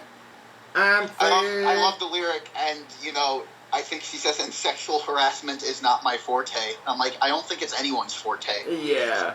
And I'm not so suicidal after all. Hurrah, hurrah. There we go. That was probably straight out of her fucking therapy sessions where she's just like, oh, so I guess I'm not crazy. Yeah, and it's like, you know, sometimes when she does that vocal yodeling shit, is it like, you could almost be like, if somebody didn't know she does that with her voice, they're like, fuck, man, my CD's skipping. After all, yeah, she is very repetitive with lyrics, too. Yeah, now she does this thing with her voice where she brings it up high, and kudos to her, she doesn't even make it sound attractive anymore. Like, literally, in the first song where she's like, it's not so glamorous at all. She doesn't make it sound glamorous, and it's a good aesthetic, I guess. Yeah. It really works. But then, so after Free to Decide, you got War Child, which is badass. Yeah. It's a great anti-war song. It tells a great story about a dude who fought in Vietnam. I was in New York the other day, and I saw a homeless man who fought in Vietnam. Yep. It's a great little anti-war song. But then you get Forever Yellow Skies, which is another one I really like. It's almost like a continuation of Salvation because it goes that really fast beat. You got a sweet bass line. Yeah. And then the drums come in and then the guitar, oh, yeah. Yellow skies. Like, I don't know, man. This is like... In my dreams. I can't do that, but again, she does like a little loop to her voice. In my dreams. Dreams. In my dreams. In my dreams. In my dreams. But like, this album, man, is one of the only albums of theirs that I can listen to all the way through, and it has my full attention. Yeah, man. I hate to say it. The Rebels I can kind of skip. Yeah, the Rebels I like, but yeah, you're right about that. You know, I wouldn't miss it if it wasn't on here, but fucking I Just Shot John Lennon. Yeah, and then you get into I Just Shot John Lennon, where it's like, if you actually made the song like distorted, you could actually turn this into a pretty awesome punk song. Yeah, dude, that song fucking rocks. Again, she's just taken everything that fucking bothers her and put it into one album, because in another interview, like, John Lennon was pretty much her idol, her musical idol. So she just did this whole big fucking ode to his death, pretty much. Yeah. What a sad and sorry and sickening sight. Yeah, what a sad... I love the lyrics, how blunt the lyrics are. How she just comes out and says, with a Smith & Wesson... I just shot John Lennon. John Lennon's life was no longer a debate. I just shot John Lennon. Yeah. Like, it's a heavy song, but you're right, man. The lyrics are just blunt as fuck. It's like... There's no grace, they're like, John Lennon's fucking dead. Yeah. It's like... Look what you've done. His brains are on the fucking floor. Yeah, it's like if I were to write a song, Kurt Cobain just blew out his brain. Yeah, and that's another thing. I don't know if it's in the song The Rebels or I'm Still Remembering or one of these songs. She mentions Kurt Cobain, and if I'm not mistaken, didn't he blow his brains out in 94? Yeah. So it just happened, and she's singing about it. Yeah. It's like, whoa, like I know Red Hot Chili Peppers mentioned him too in fucking Californication, but I don't remember when that song came out. Yeah, Californication's a good 5 years after. Yeah, here's the year it happened, and she's like, what of Kurt Cobain? Where are you now? Like, oh shit.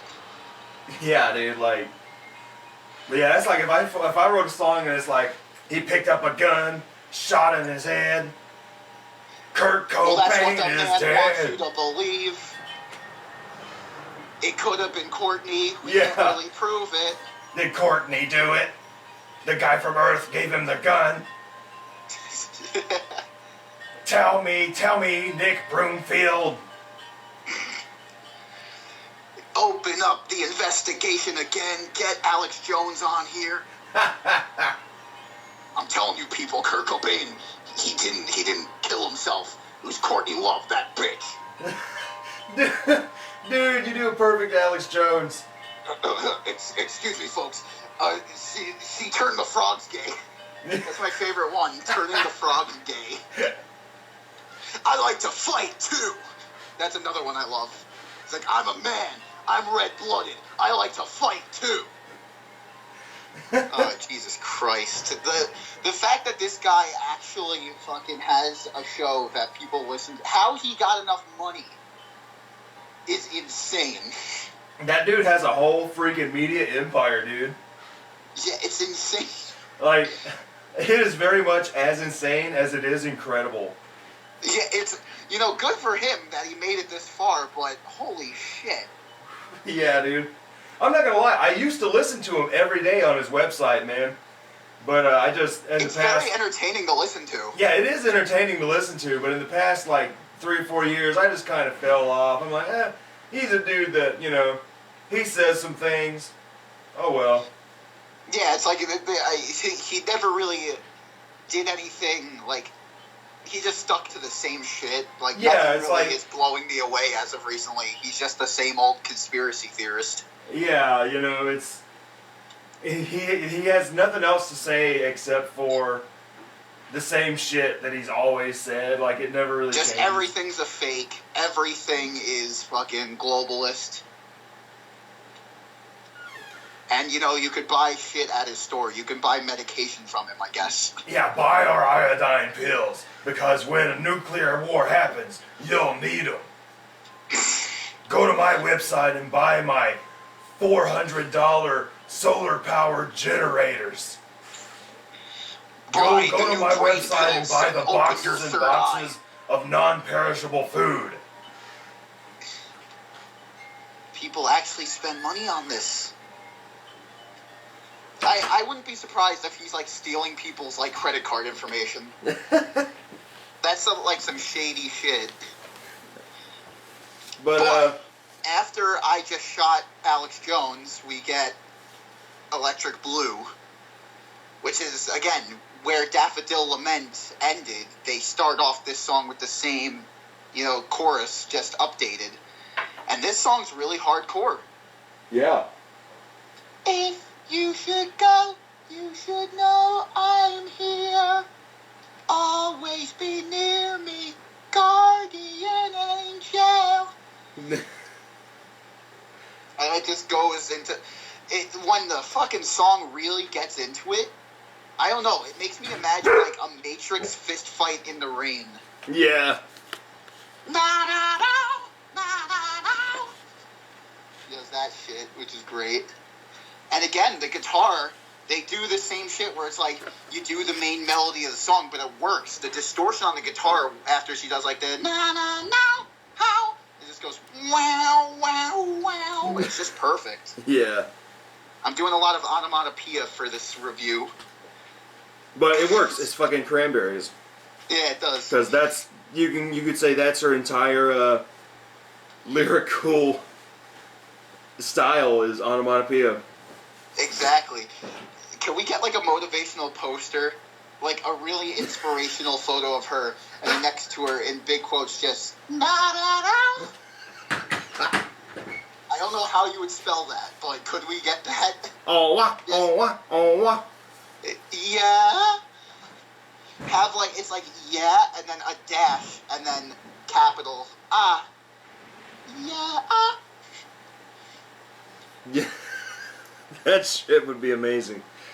And then we got, after Electric Blue, tracks 10, 11 are the Remember duology. Because you got I'm Still Remembering and Will You Remember. And I think this is the song, I'm Still Remembering, where she mentions Kurt Cobain. And, again, it's a really heavy song. But then Will You Remember has a very, traditional type sound. Will You Remember is like you said, almost kind of folksy. Yeah. Almost sort of, nursery rhymey. Like, I don't know if it's an original song penned by them or some old Irish, like, folk tune, but it works. Yeah, like... It's got this weird sort of carnival sound to it, where it's like...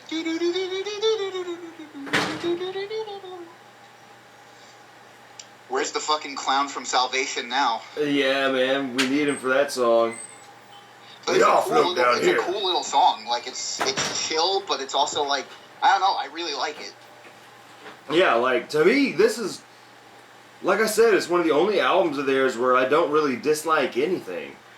Will you remember the dress I wore? Will you remember my face? And Joe is really good. Yeah, and then it ends with Bosnia, which is all... You know, usually if I'm on shuffle on my phone, I skip it, but I actually sat through it, and it's like some really...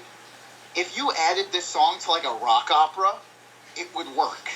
Yeah, hell yeah. When you really get into it.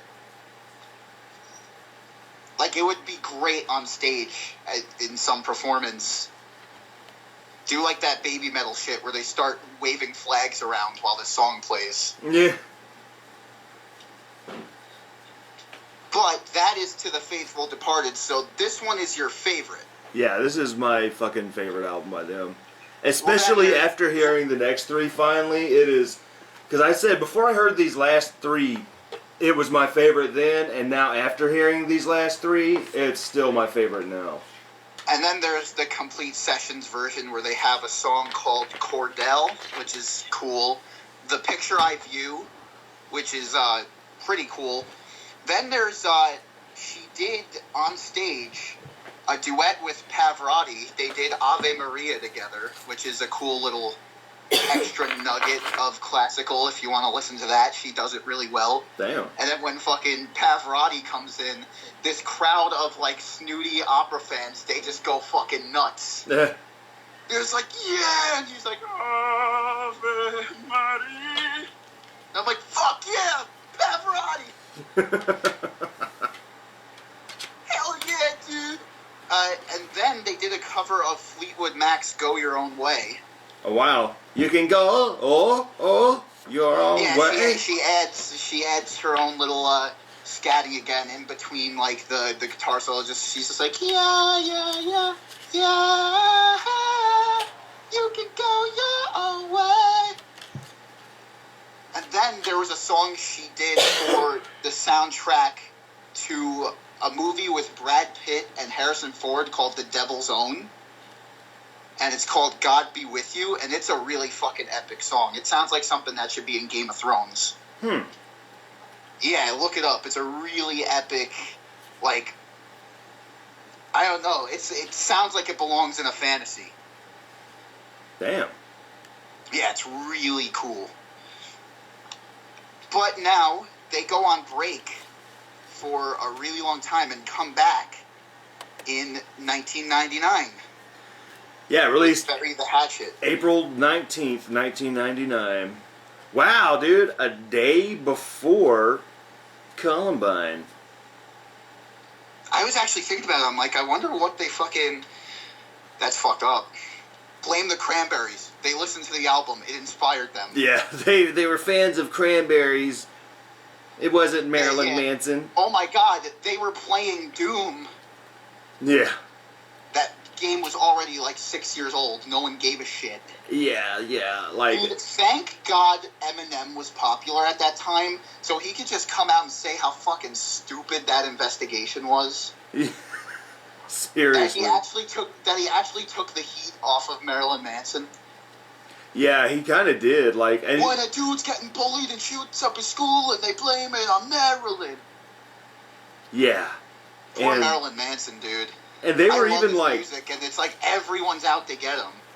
They were even like doing they were even talking shit about KMFDM and Rammstein as well. Especially because KMFDM's album, I believe it was Adios, was released on April 20th, 1999. Yeah, that's like they went to a record store, bought that album, listen to it in full, and then that day Yeah. thought to go do it. It's not like there's actual footage of them in their photo shoot pointing guns at the, like, fake guns at the camera and shit. It's not like there's home movies of them clearly acting crazy. Yeah, you know. Everyone likes to make it out to seem like they were these two golden children and then they were corrupted by mute. It's like, no, they were fucked up from the beginning. Yeah, they were fucked up Nothing before they told got them into to this do- shit. The only thing that told them to do this was the voices in their head. Like, how did people fucking, like, blame media back then when there was no music or TV? Well, no, like, CDs and shit like that. Like, did they blame Shakespeare for, like, crazy murders back in, like, the 1800s? Probably not. They were probably like, he was reading Macbeth and now he wants to kill people. They saw the Romeo and Juliet play and then killed themselves. Oh my god. Shakespeare, can it go too far?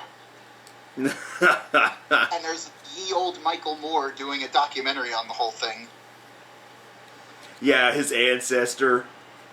Yeah, McKellen Moore. But this is my favorite album of theirs by far. Maybe it's an omen because it came out the year I was born, but... God damn. Yeah, I'm not a 90s kid. I love it when people in my... I might have done this rant before, but I love it when, like, people in my grade and, like, people before, like, try to say they're 90s kids when it's like, we were born in 99. We remember nothing of the 90s. We're 2000s kids, sadly, but I can't change it. That's what I am. God damn. Yeah, but I was born January of 1999, so. And my brother, I think, was like 97, 96, something like that. So it's like, we're not 90s kids. Like, you are as old as fucking Stas' cousin. Or nephews. Cousins. We're not 90s kids. The majority of our experience in the 90s, we were a fetus. Hell no. God, man. Make me feel old, man. I'm sorry. I was born in 80... Dude, I was 13 when you were fucking born, bro. It's not too bad. Yeah? It's not that bad. Not too bad. It's not like you were 40 when I was born. Yeah, that would be a little weird. Yeah. Because I'd be It'd like... be like, hey, I'm 18. You'd be like, anyway, let's talk about fucking... back when we had Victrolas. Whoa, man, the Cranberries... I was like 89 years old when Cranberries came out. Anyway, I love how people blame Marilyn Manson for shit when really his lyrical it's only because he looks weird and his shit sounds dark. But yeah. when you really look at the lyrics, like, okay, it's cute to have a viral video where, like, little girls dance to a Nicki Minaj song, even though the lyrics are all about sex and drugs. But when Marilyn Manson says that shit, oh god, he's Satan. Yeah. Yeah, like, you know, he's never said anything too different than anyone else before him. It's just, he was that... Making musical journalism, man. That's what I call it. His music is musical journalism. He was just that one dude at the right time. Only in the 90s. That America was afraid of. Yeah. And that's the thing, like, America's just not afraid of him anymore, so... Have you seen, like, what he looks like nowadays? And there's, like, a meme where it's like Marilyn Manson is slowly turning into Nicolas Cage. Yeah, man. Like, he's gained a lot of weight and just I still like his shit though. Like, whenever he releases a new album, I still think he's pretty good. So. Yeah, I'm still on that shit. Still waiting on his new one that was supposed to come out on Valentine's Day this year. Again, it's like the fan base that sort of ruins his shit because now the Hot Topic crowd has gotten a hold of him. Now we have Jared Leto doing his impression of Marilyn Manson meets Heath Ledger with his Joker. Yeah. Like, they might as well have been playing Tainted Love in that fucking movie. He's like, dude, I saw that music video, and I'm like, that's what the Joker should look like. saying it, they should have just gotten Marilyn Manson, to be honest. If you were really going to waste Jared Leto's talent, like, you should have just gotten Marilyn Manson. Because Jared Leto could have been such a fucking good Joker, and they wasted him. I think even he is disappointed with it. You know, good on him for being disappointed with it, and go impress the emo kids with your 30 Seconds to Mars. But you know, there is more Godzilla in that Godzilla remake from a couple years ago than there's Joker in that Suicide Squad. True. Dude, Joker is in that... Godzilla 2014 movie is still somewhat good. Dude, there is more Joker in the music video with, is it Rick Rubin? Rick Ross, I think. Rick Ross. There's more Joker in that 3-minute music video than there is in that fucking movie. It's true. But he should have been the villain. He really should have been. But so we're here on Bury the Hatchet. Like, man, let's talk about this album cover. Thank God it's not a pun. It would have been so easy for them to spell it Berry, like bury the hatchet, but they didn't. They had Cranberry the Hatchet. And look, the Cranberries saw the naked dude in the middle of the desert. Yeah, there you go. What I think this Storm Thorgerson cover means, I think the giant eye is the government, right, man? Yeah. It's the government. And we're all just naked and exposed, but we don't want the government watching our shit, so we cower and hide, man. Yeah, in the middle of a desert. You don't want, in the middle of the desert because, you know, Operation fucking Desert Storm, man. And then on the back of the cover, the eye is backing away because the naked man is standing up for himself. And he's like, I'm trying to piss over here. I'm bending over trying to shit. Yeah, what are you doing? And the eye is startled. Though. Like, you turn around, you just see that a giant eye with eyelashes that kind of looks like it has a camera as a pupil. I'd be like, what the fuck am I looking at, dude? Yeah, I'm like, what in the fuck, man? Like this... It would creep the fuck out of me. I don't know what level of LSD and shrooms you'd have to be on to fucking... to see this shit, but whatever it is, I want some. Yeah, because this is like... This, to me, like, goes down in history as one of the great Storm Thorgerson art pieces, dude. Like... And to me, it's not as good as some of his other work, but it's up there with it. I think it tops Momentary Lapse. It probably doesn't... It could possibly top the Division Bell cover for me, but I think this is my favorite of Storm's work. Really, I kind of do like Momentary Lapse and... It's, every time I look at it now, I just think of your fucking review. Just, it's nothing but beds, man. Interpret this. That bit was so fucking funny. But you know what's weird? The next album is very much like a play on Momentary Lapse. Yeah. But I think one of the reasons why I like this album, like I said, maybe it's an omen. That was the year I was born, but also... this was during what I like to call my musical awakening. This is when I really started to get into Pink Floyd and stuff like that. It was like October, like maybe like 3 years ago or something like that. Yeah. And fucking that previous summer, I had recently like gone through this big falling out with a friend and shit like that. So The Wall I listened to, and that was like the big Poor Me album. Where I was just like, oh man, see, these guys get me. Like, why can't people just like me? Why do I have to build a wall around myself, man? But then I listened to this album, and it really helped me mature, because I was just like, you know, maybe there's some shit about myself I should work out, too. Maybe I could be less of a dick.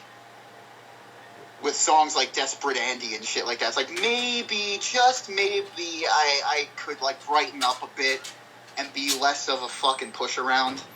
Yeah, I'm like... Some of the... To me, I don't think her lyrics on here are all that great. It depends on a couple of the songs. Because a lot of her lyrics on here are very simple rhymes. Like, even more simple than some of the other stuff. I mean, because, you know, her rhymes aren't all that complex, but on here, I mean, you're getting, fucking suddenly something is happening to me as I was having my cup of tea. You know, I'm like, my God. Then you get, do you know you made me cry? Do you know you made me die? I'm just like, ah. But it's the way it's done that makes me like it. I think Animal Instinct is a great song to start on. Yeah, it's a good song, but man. And then one of them works. I dig the shit out of Animal Instinct. And also because now their sound is more developed and it definitely is a different sound than what we've come to learn with the past 3 albums. Yeah, there's almost a more electronic vibe to some of this stuff, and then there's more horns. And by the second song, which is another, much like how Salvation was just a quick song just to amp you up, Loud and Clear, I really love the sound of. But is it just me, or does it sound like something Phil Collins would do? Yeah. The fucking bim bim bim bim bim bim bim bim. Like I almost imagine something happened on the way to heaven to start. But yeah, I do really like this album though. It is to me it's still much better than the very first one, and in many ways musically a little better than some of the softer shit on No Need to Argue. Yeah, and as the albums go on, it's almost like when you watch those videos of Metallica, it's like with every album, James Hetfield's voice changes slightly, like he always does something new, or it just ages or something like that. Here, you could follow Dolores's musical vocal progressions too, that, you know, she's doing less of the yodeling. Yeah, she drops that heavily on this album. She's becoming more experienced with her vocals. She's becoming more, like, vocally practiced, I guess. Yeah, if the last album had more crazy yodel shit, this one which I love. has the least. What was that? What was that you said? I was talking. Oh.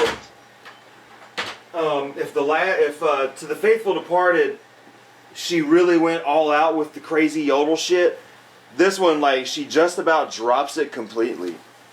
Except at the end of Desperate Andy, where she really goes for it. Yeah, Desperate Andy, man, really jumps on it. Some of the highest notes she's ever done. It's really impressive. Actually. And like you even get it in the lyrics here. You've got Desperate Andy, re la la la la la. She experiments with her voice in this. She doesn't just do the same doo-doos, la-las, all that stuff. With fucking Desperate Andy, she does like a little bit of the roll. She's like, ra-la-la. And then she does this weird one in the middle of Desperate Andy, where the fucking guitar's going off, and she makes like some weird fucking karate noise. She's just like, yeah. I fucking love it. But yeah, this album is pretty fucking good to me, man. Like I might sound like Promises, which is really hard. It's nice. Yeah, this album, it doesn't get heavy at all, but it does get a little hard. Yeah, have you seen the music video, The Promises? Nah. There's the trippy video for you. It almost compares, it almost beats, it might actually beat Salvation. Because it's this weird Western story. There's a scarecrow witch thing chasing after a cowboy and shooting lasers at it, while they're dressed in some edgy, dark clothing, playing on top of a building and shit. That's pretty awesome. Yeah, she's got like this weird dark eyeliner under her as she's fucking playing guitar and singing. And her hair is blonde now, but slightly longer. Yeah, like everybody's kind of like, we're older now. Like, there's this one big fold-out picture where she's got these jeans and this pink tank top, and it almost looks like, you know, straight up late 90s female artist look. Yeah, I'm looking up the pictures, like Bury the Hatchet photo shoot, because I don't own the CDs to these. So. Oh, no. I don't know, baby. But that, you know, you got this cool Storm Thorgerson stuff, but on the inside, it's not very Thorgerson-y. I mean, it kind of is. Like, you'll get these weird, like, there's this weird rock with holes in it, but then you got the one dude sitting next to a fucking photo just put there of this dude, and he just kind of looks like he belongs in Dawson's Creek.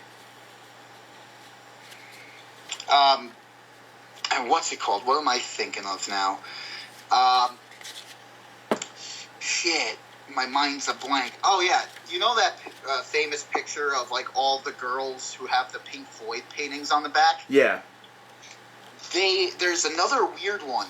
I guess it's like a tribute to that, but they're doing all these other trippy album covers, and on the back of one girl, they actually did the Bury the Hatchet. It looks sick. Oh, that's pretty cool. Yeah, I'll have to find it, but then you get the song You and Me, which is about one of her children. Yeah. There's some nice horns on it. Yeah, there's some nice horns on it. The song doesn't suck, but I'm like, oh, you just wrote a song about your kid. Well, I guess it's just me since I've listened to this album probably like 700 times by now, so. Because it's like, you know. You gotta let it grow on you a bit. It's like, I wrote this song, when that kid turns like 14 years old, I wrote that song for you. Man, fuck you, Mom. I'm listening to Eminem. You shouldn't listen to Eminem. He's ungodly. Fuck you, Mom, and your song about me. I'm gonna listen to Nicki Minaj, yo.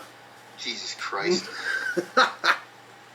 No, I think her kid was still young when this happened, so. Yeah, you know, he's a little baby, but he's like, Mom, what's the deal with this album, man? You got this naked man on the cover? Oh, that was a weird time for our band, yo. But then we have the song Just My Imagination, which is really good. Yeah, I dig the shit out of that catchy. one. Just My Imagination. And there's great background vocals on these ones, like during Loud and Clear when she's like, you know, that's why I'm not your wife, and she's just shouting in the background. It's really good. But the music video to Just My Imagination is also really cool and trippy. Like, she's walking around this semi-realistic, semi-cartoony town where these weird butterflies fucking fly around. And it's just weird, but it's cool. It was not my.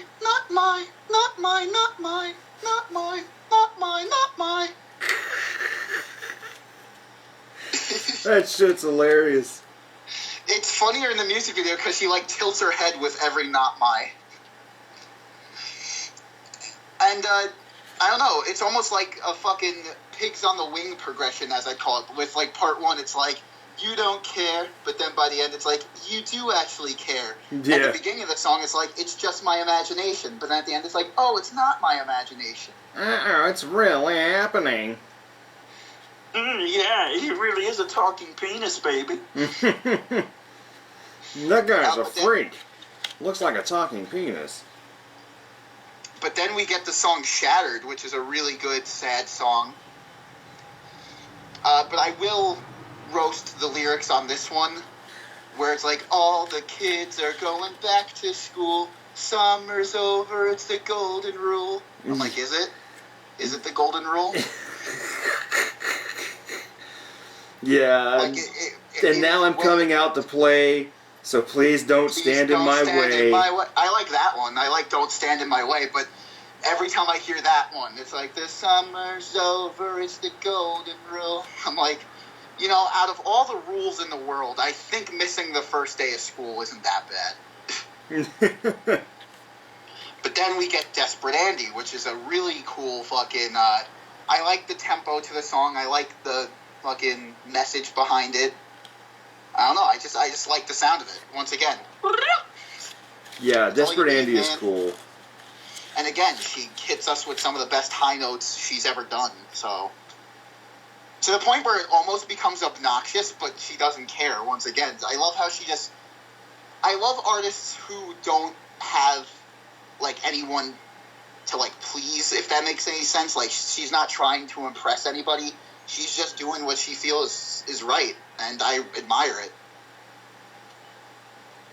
That's like, it doesn't matter if I do this high note and my voice gives out, like, in the middle of it, because guess what? It's just raw emotion.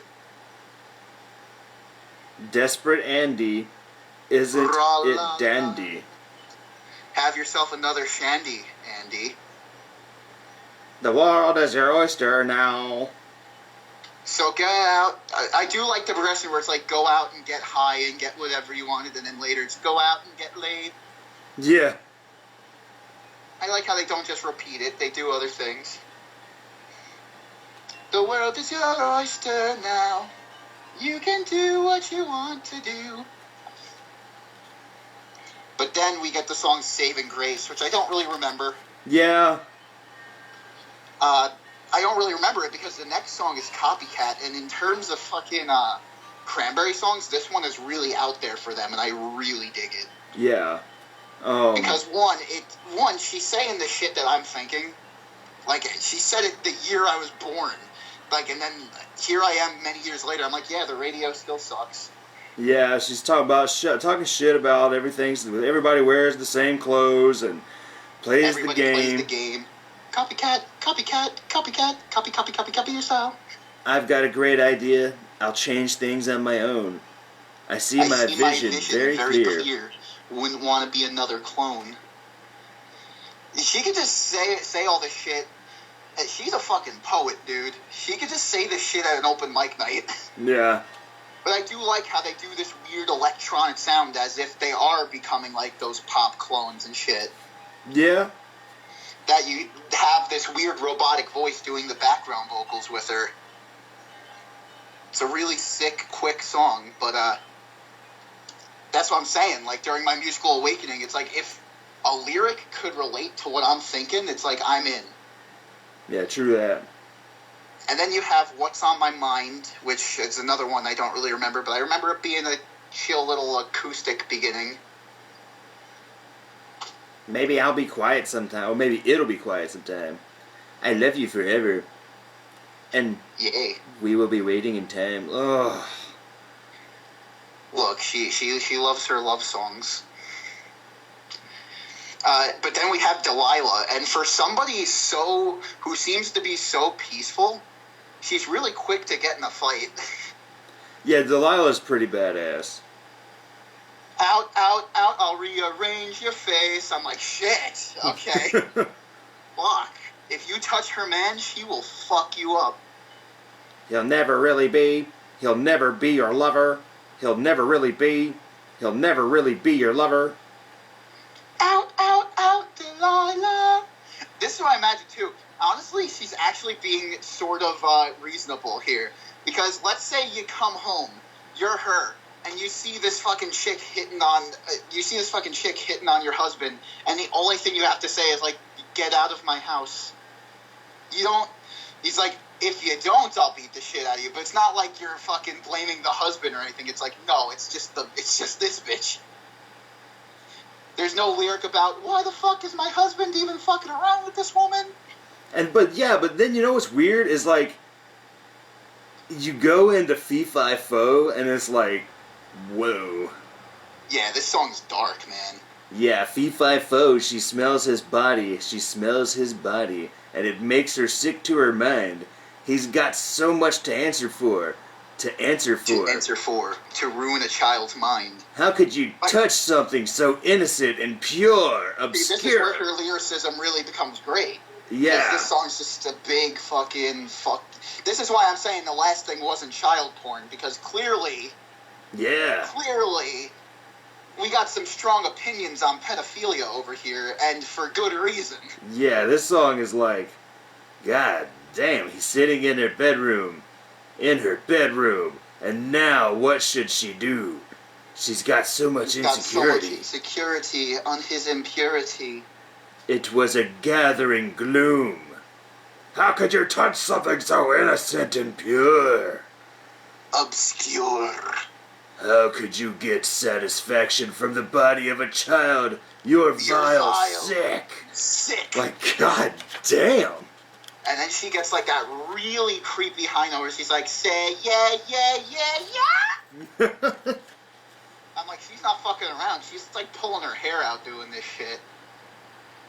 Yeah, I could see why the substitute teacher doesn't want to meet her in a back alley somewhere. Yeah, dude. Did you hear the story? She was like on some airplane recently, like a year ago, and she had like some fucking anxiety attack or something, but apparently she was like arrested for assaulting a fucking for fucking assaulting a stewardess. What? Or some shit. Like, she had some fucking panic attack and, like, shit went down. But... Damn. Yeah, she's got so much insecurity. I don't know, like, I don't want to spread gossip or anything, but I love shit like that. Like, honestly, it makes me like her even more. Yeah, because, like, that's another song that's, like, just very fucking blunt, and it's like, fuck you, you touched a kid, fuck you. It's like, how could you get fucking satisfaction, you sick fuck? But what I'm imagining is, she smells his body, it makes it, that's, oh god, it's so fucking... Yeah. It makes you put that imagery in your mind, and you're just like, no, oof, no, this person's fucking vile. Yeah. It's like, I don't want to smell your child-touching body. Yeah, Jesus, you smell like fucking baby powder. No. God damn. And also, just because it takes on that fucking fee-fi-fo, like that childhood story, like fucking, like it just takes that innocence and just, no. Yeah. Yeah. So this album that you've been like, oh, the lyrics are so-so, and then it just hits you with this, you're like, oh, God. Yeah, it's like, fuck. And then we end with Dying in the Sun. It's like, why didn't we just end with, it's like, we just had that incredibly dark song, so let's have this nice, like, light-sounding song. Do you just, remember I guess, the things you used to say? We can't leave you sad. I feel so nervous when I think of yesterday. I love the way you read these lyrics. How could I let... Like, what voice would you call that? How can I let things get so bad? Or get to me so bad? How did I let these things get to me? Like dying in the sun. Will you hold on to me? I am feeling frail. Will you hold on to me? We will never fail. Jesus Christ. I remember I was on iTunes and I was looking up the shit for the reviews of Roses, and somebody gave it like 2 stars or something like that. It's like, you know, not every lyric has to rhyme, Dolores. Oh, that is so fucking true. I like her lyrics, though, I'm not gonna lie. Even though, that's the thing, it's like, yeah, like I said before, it's like, we make fun of it, but honestly, when it's in the song, she makes it fit well. Yeah, she makes it fit well. There are definitely worse lyrics out there. Yeah. You know, like 7 a.m., waking up in the morning, gotta be fresh, gotta go downstairs, gotta have my bowl, gotta have cereal. Clock is ticking on and on, everybody's rushing, it's Friday. I can't. And so... But, again, this was the last of the extended session shit. Like, there's none for the next album. Damn. There is a couple more songs. One's called Sorry Son, which is pretty good. Baby Blues, which is nice sounding.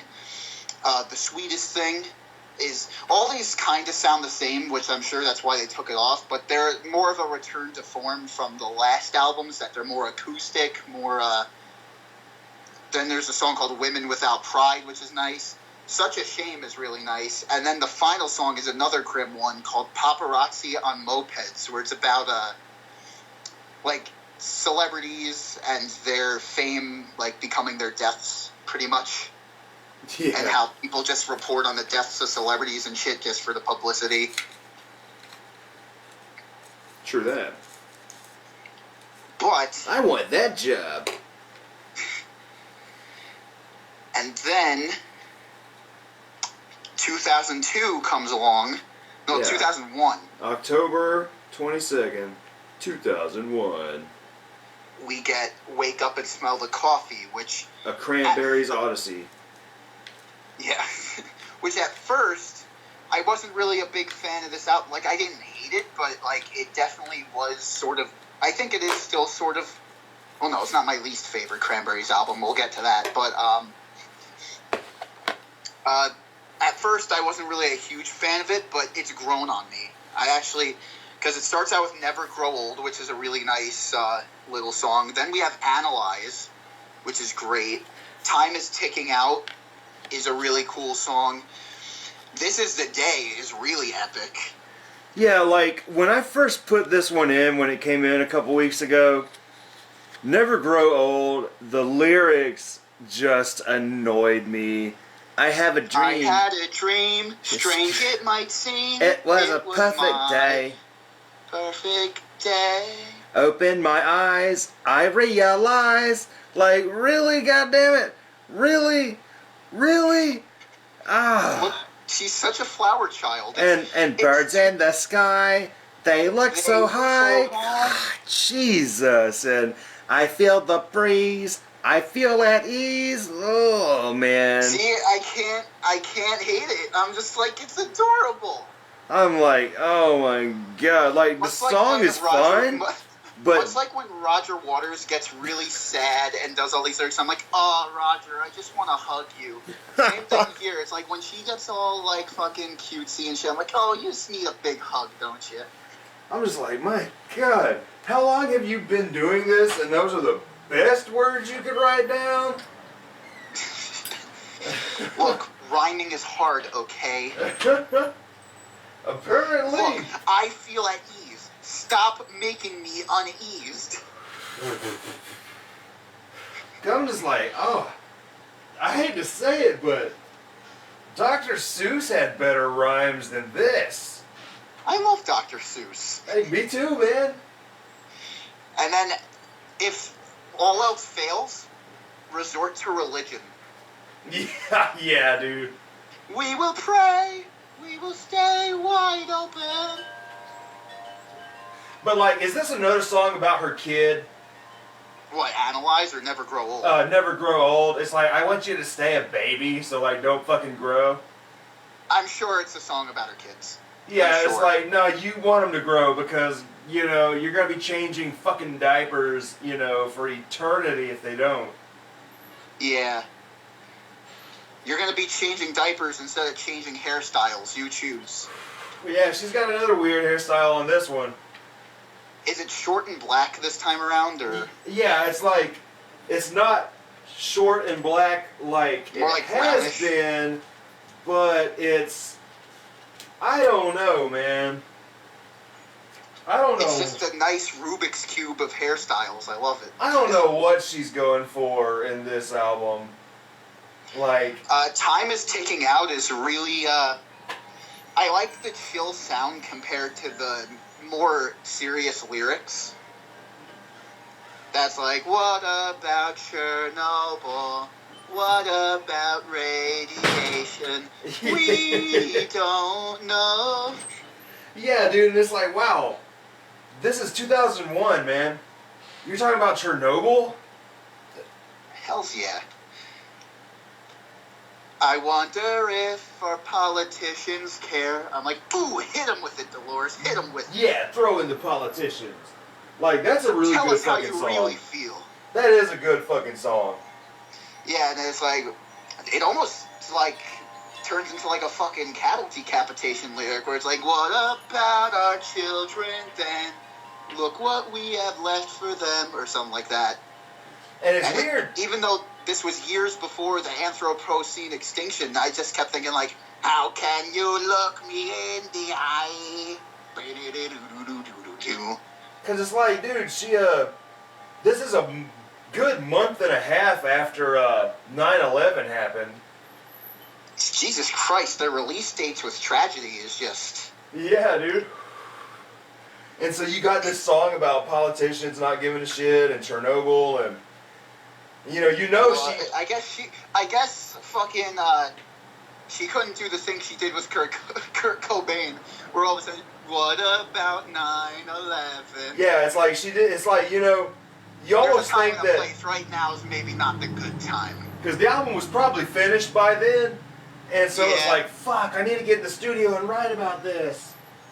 They're holding Dolores back, like, no, dude, too soon. This is something you can't touch yet. Don't do it. He's like, I must. It's like, we'll wait till South Park comes out. Writing about your kids. Don't touch this. We'll wait till the new South Park episode, then we'll say something. Wow, remember when things seemed... that was the best Fucking South Park came back with the gas masks. Yeah, dude. Fucking, and then we have Dying Inside, which, when I first saw the name of the fucking title, I was about to be like, oh shit. Early 2000s, are they going to experiment with their emo sound now? But then when you actually listen to it, still a pretty good song.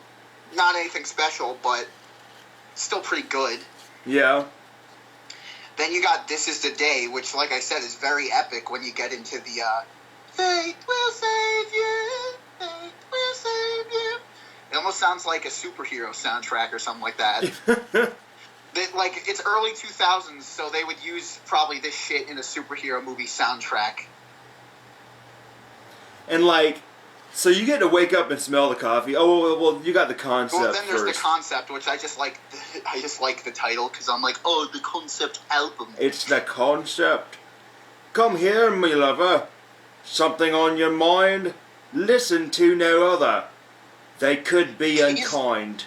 She's the only one who uses the word lover and doesn't squirm when she says it. Anyone else, whenever you hear the word lover, you're just like, oh, no. But her, she's just like, everyone's her lover, apparently. But then, alright, you get to wake up and smell the coffee. And this is a great... I could see why they used it as the title track, because this is a really good song. Yeah, it really is. You know, it's like, shut up. It's time to smell the coffee. And then, years later, wake up and smell the roses. Yeah, oh my god, what the I think if you listen to this, he mixed two fucking Cranberries titles. Roger, I'm on to you. And you have this is another annoying lyric. The only complaint I have about the song Wake Up and Smell the Coffee is it starts out with this cool ambient, like, fucking intro, but I think the intro goes on for a little too long before they get to the guitar. But I went to hell, I might as well. Learn by my mistake. I, at 24, was insecure. Do whatever it takes. Come on in. Wake up, wake up, wake up, wake up. Shut up, shut up, shut up. This time, smell the coffee. She's only got one reason to live. This your life. She's only got one message to give.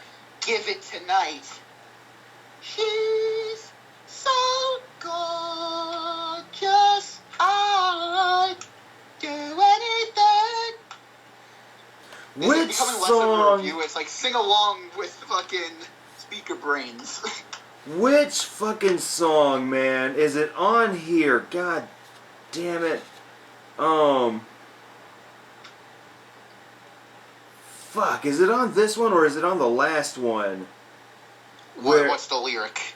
Lay it on me. Where she says, your blonde, like, I love your blonde hair and your blue eyes or some shit. Your eyes are blue, your skin is white, or something like that. Yeah, what? Yeah, This Is the Day. Okay, that's something I wanted to think about. Is that like... Your skin is pale, your eyes are blue, this is the day, or something like that. I never had a friend like you, this is the day. Your skin is white, your eyes are blue, this is the day. Like, is that, like, for the Aryan race? I don't know. I think she was just coming up with lyrics. But I mean, you know, your skin is white and your eyes are blue, you know. She didn't say blonde hair. It's close. I didn't think about that, but at the same time, like, this is probably a song about her husband. She must like Aryans then. Jesus Christ. The Reich will save you! No. Oh, God. fuck. No, but that is a good song, though. I mean, I'm not gonna Now lie. I'm going to hell. I might as well learn by my mistakes. Oh, shit. So, But, wake up, wake up! We got that song, and it's really good. It's a great title track. I like the sound of it. It's cool. Then we get to Pretty Eyes, which are apparently blue, and his skin is white. Shit, now we're back to it. Yeah, pretty eyes, not a cloud in my day, not a cloud in my day. Angel eyes, no disguise. Could we do a fucking monster fucking review of this, like a crossover? Where we just have that as a bit, just shit. We're back to the Aryan race. Fuck. Why do the eyes have to be blue? Shit. I do like me some blue eyes, so I ain't gonna lie. Yeah. But you could have evened it out by being like, your skin is tan. Yeah. Your skin is brown, your eyes are blue. Well, later on we have chocolate brown. Yeah. Chocolate brown.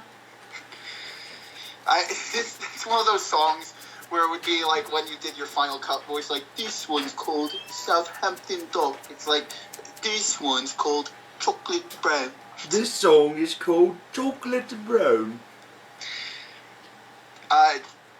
But then we have I Really Hope, which is nice, I guess, every morning, which is cool. Do You Know is catchy. I do like the song Do You Know. Do you know anything? Do you know anything about it? Whoa, that's that's weird, man. Hold on. What? Wait a minute, what? Wait a minute. Never mind. I think you skipped over every morning. I said every morning was okay. Oh, you did? Wow. Yeah, it was pretty good for what it is, I guess. I like the song Carry On. It's a cute little song. The sun will... Let's go back to the lyric book on this one. Carry on. Carry on. The sun will always shine. Carry on. Carry on. We'll have a glass of wine. Or a cigarette. I do like that. That's like, she's this peaceful woman, but it's still the early 2000s, so smoking still isn't that bad yet to yeah. people. We'll have a glass of wine. And she just throws it in right there. Or a cigarette. Yeah, it's like, how about both, damn it? But it would be so funny. It's just like, we'll have a glass of wine and smoke a blunt. Yeah. A smoke a fatty? She turns into like hardcore gangster rap. Smoke that fucking blunt. And then I don't really remember the last two songs, Chocolate Brown and Cape Town. Yeah, my version has Cape Town. It says there's a sticker on the front. It says, contains the bonus track, Cape Town. Ooh. Wow, but I can barely remember it, so I guess it's not that cool. But Chocolate Brown, track 13, listen to these classic lyrics. Lay it on me. But I tried and I sighed. He didn't listen to me. I felt that way. Still I tried and I sighed. He wouldn't understand me. I felt that way. But you're so young and you don't get me now. I feel so guilty and you are chocolate brown. Oh. What does it mean? I guess, does it mean you're a piece of shit? Oh shit, I started playing Carry On. Did you hear it? Fuck. No, I didn't. Because I'm looking at the track listing and my thumb just pressed Carry On. I heard that little bell at the beginning. I was like, fuck. Carry on my wayward son. I would love to hear them cover that. Carry on my wayward son. Yeah, carry on my wayward son.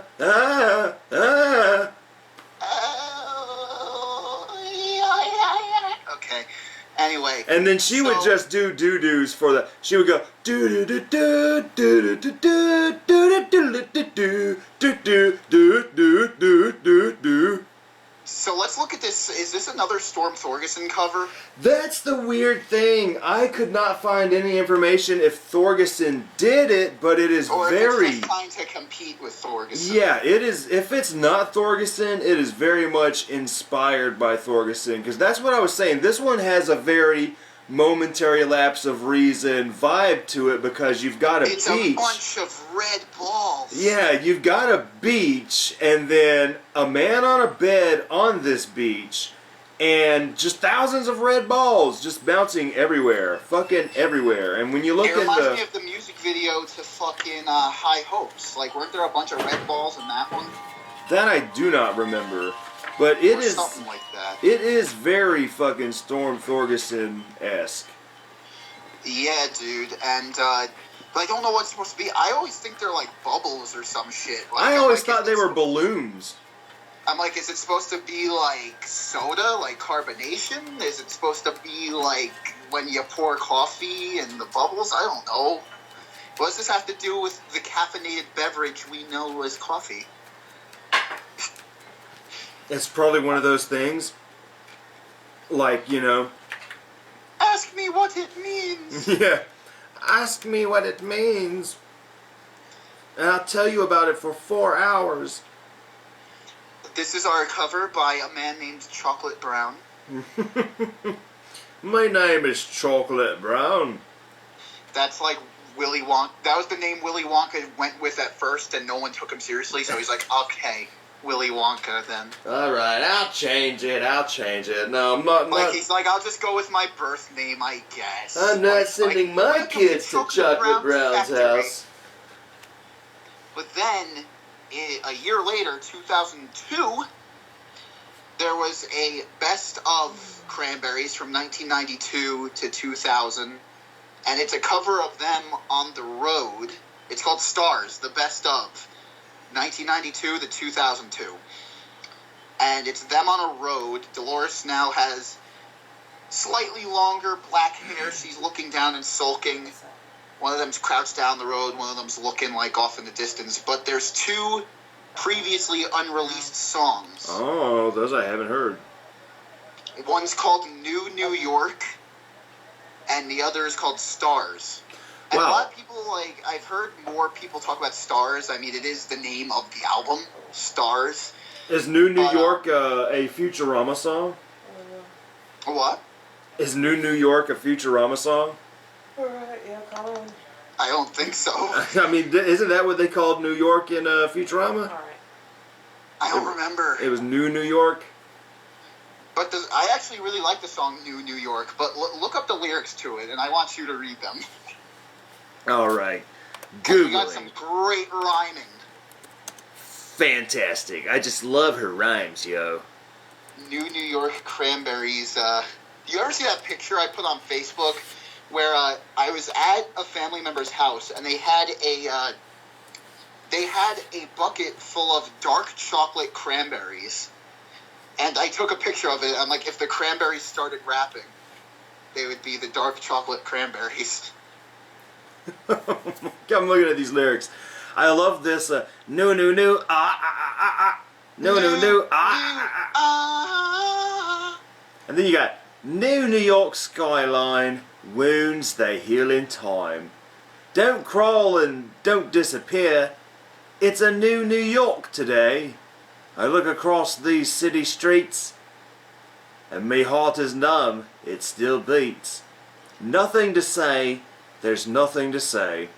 She sings those lines well. There's nothing to say. I only can pray. I look across this empty room. My heart is still in bloom. He's the one who likes all the pretty stuff. Okay, sorry. Like, oh my god. I've got to hear this song.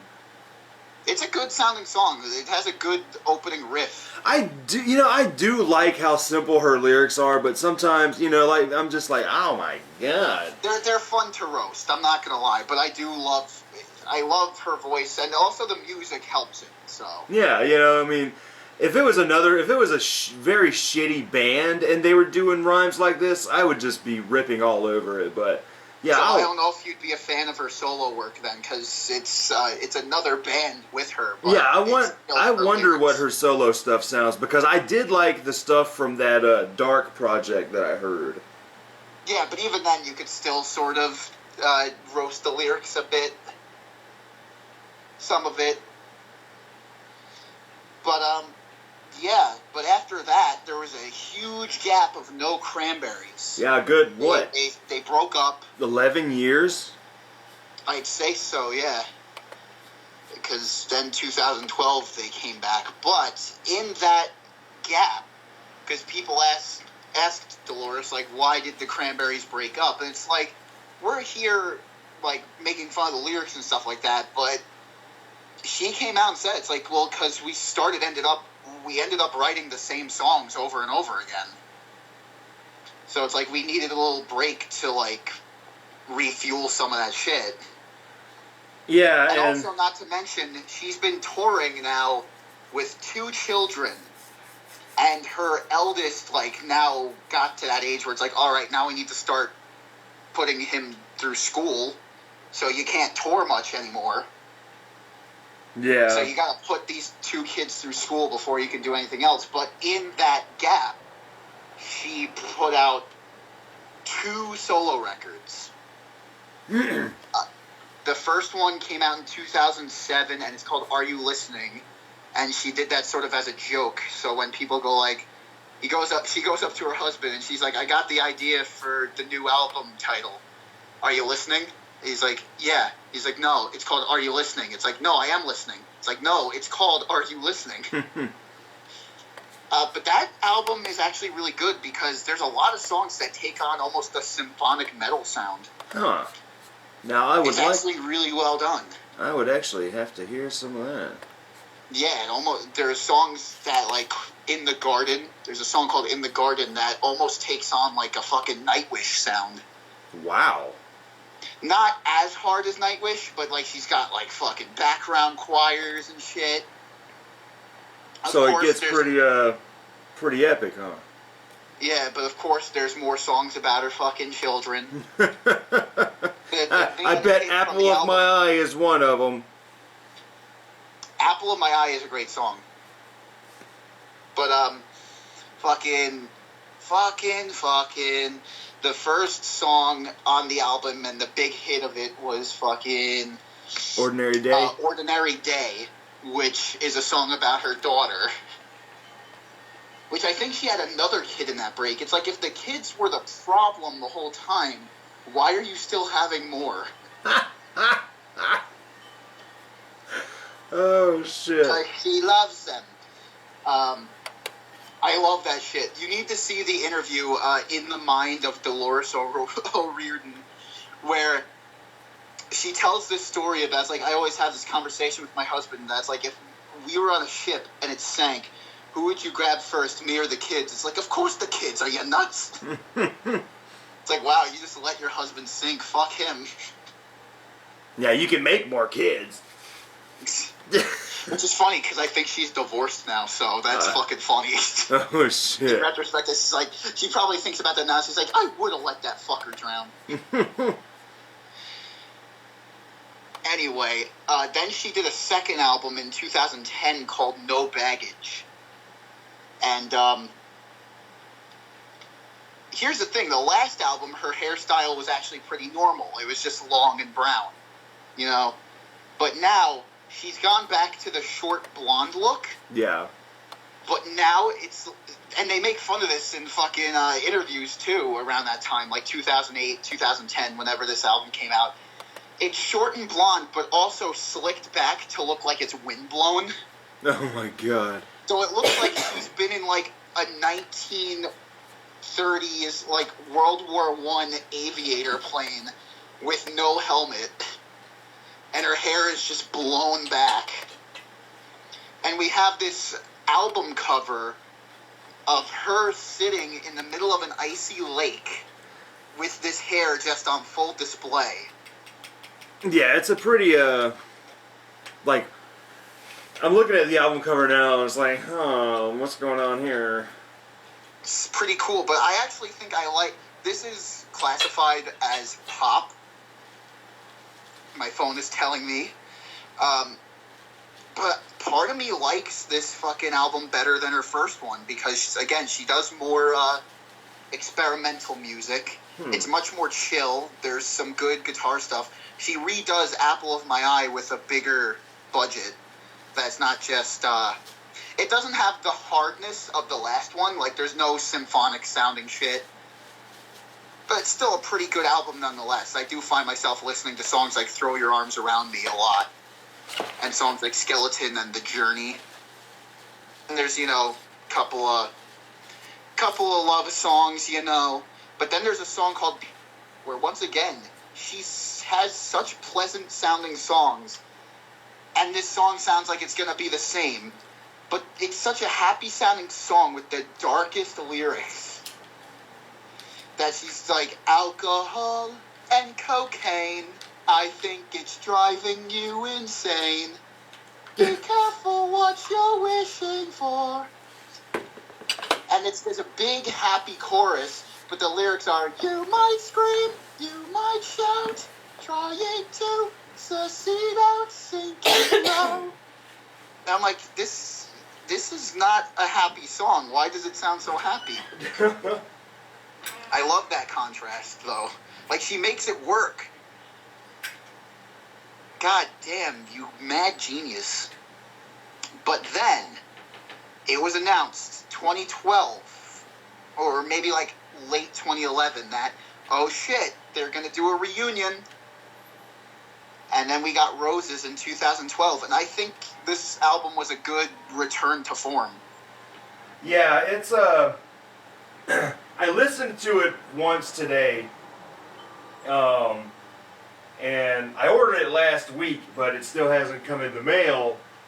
But I listened to it on YouTube today, and like you said, it's a decent return to form, and it still sounds like them, which is really cool because a lot of times it goes back to more of their older style than the Bury the Hatchet and yeah, like it sounds a little closer to No Need to Argue, but I like that it still sounds like them, because a lot of other bands, when they come back after a break that long, it sucks. Like Take No Doubt, for instance, their 2012 album fucking sucks ass, and it's fucking garbage. And but I mean, this album isn't all that great to me. It's just good.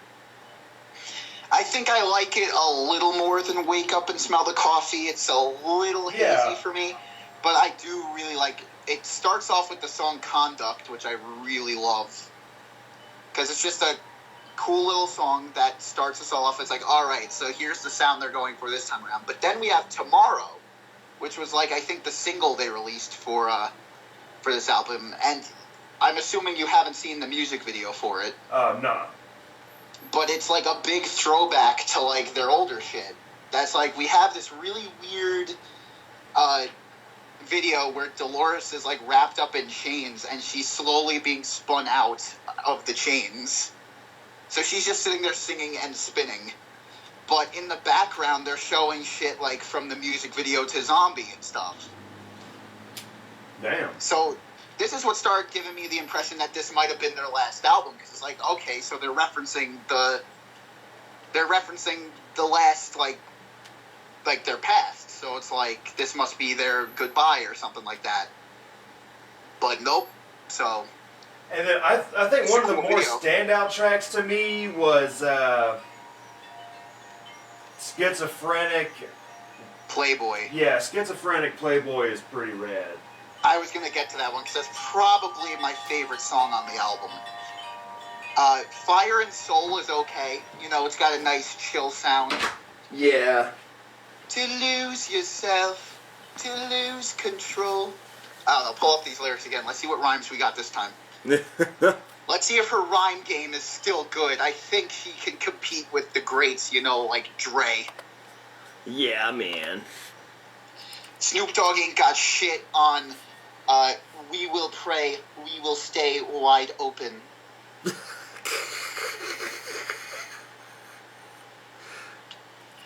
I said a hip hop, a hippie to the hip. Okay, I'm done.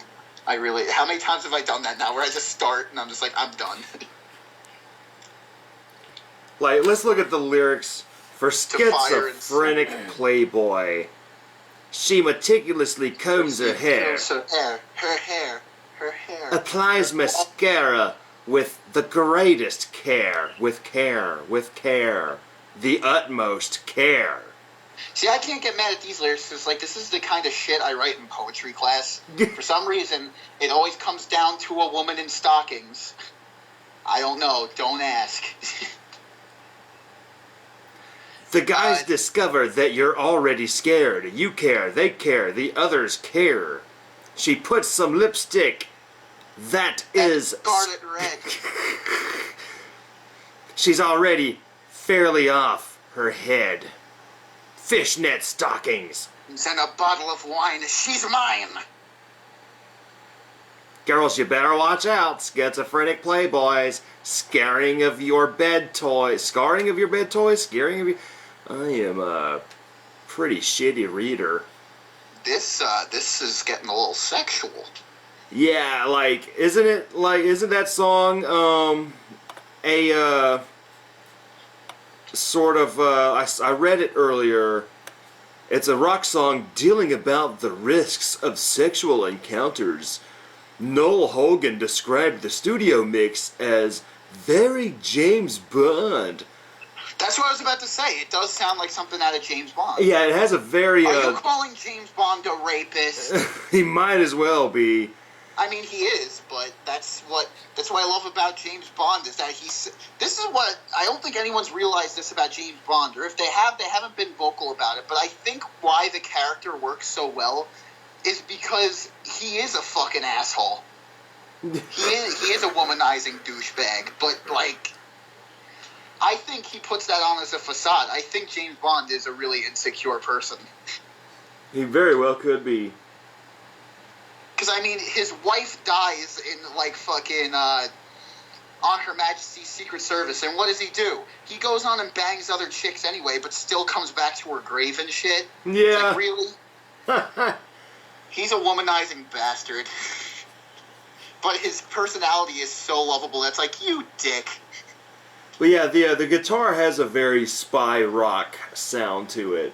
But then I was thinking about it also, and while the guitar was going off, I started singing fucking Lucifer Sam by Pink Floyd to myself. Lucifer Sam. That's like what, after she does this schizophrenic playboy, it just goes like, bow, wow, wow, wow, wow, wow, wow, wow, wow, and I'm just like, that cat's something I can't explain. There's another song we can mix, but I also like how she flips it on its head, and then she goes, there's schizophrenic playgirls as well. Yeah. So it's not just this whole big men are assholes song. Then we also get the song After Fire and Soul, there's Raining in My Heart. Yeah, that one is kind of eh. Where are the lyrics on this one? Because I don't really remember it. Here we go. The forgettable ones, I want to hear the lyrics too. It's raining in my heart. That means it's crying. Is that really it?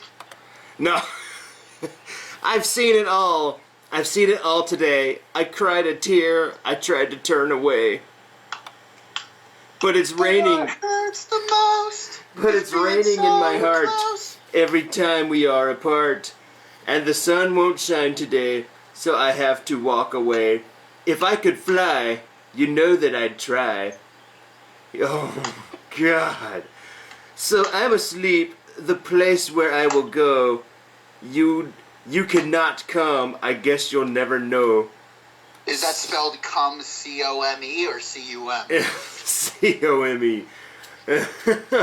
Still it's raining in my heart every time we are apart. Oh my God, man. Note to all the viewers watching this, this is like my third favorite band. It's not about the lyrics, if you got a problem man. with these lyrics, It's about the meaning, bro. It's about the But then we have the song Losing My Mind, and that one is actually a really good sounding song. Yeah, Losing My Mind is pretty cool. Losing, I'm losing. The only cringy rhyme in this one is like, sitting there beside the fire, the flames they grow, just like desire.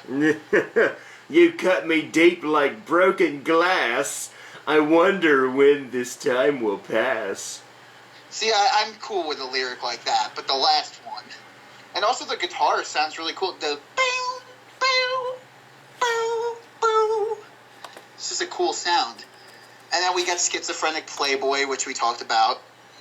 And then we have Waiting in Walthamstow, which is a cool, slow song.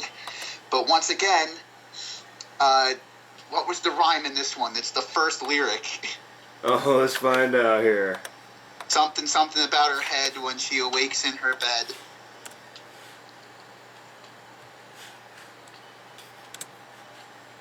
It is. I got this thing in my head when I wake in my bed. While I was thinking about when I wondered if you thought about me, I've got pain in my heart. Whenever we are apart. What? What? You used that on the other song. Listen, she's trying her best. God damn it. She's trying her best, god damn it. It's been 12 years. Give her a break. It's been 12 years she had to deal with these fucking kids. That's probably what it was. She was reading them kids all the nursery rhyme books. And, oh my god, yes! And so she just got so used to all these, like, way easy rhymes, and she just kind of, like, even though her rhymes were easy before, now she's just repeating herself now, man, on the same album. I still like the song. It's a cool little slow song. And I was waiting there for you. You were waiting there for me. I was waiting there for you. In Walthamstow. I took the underground. I went eastbound.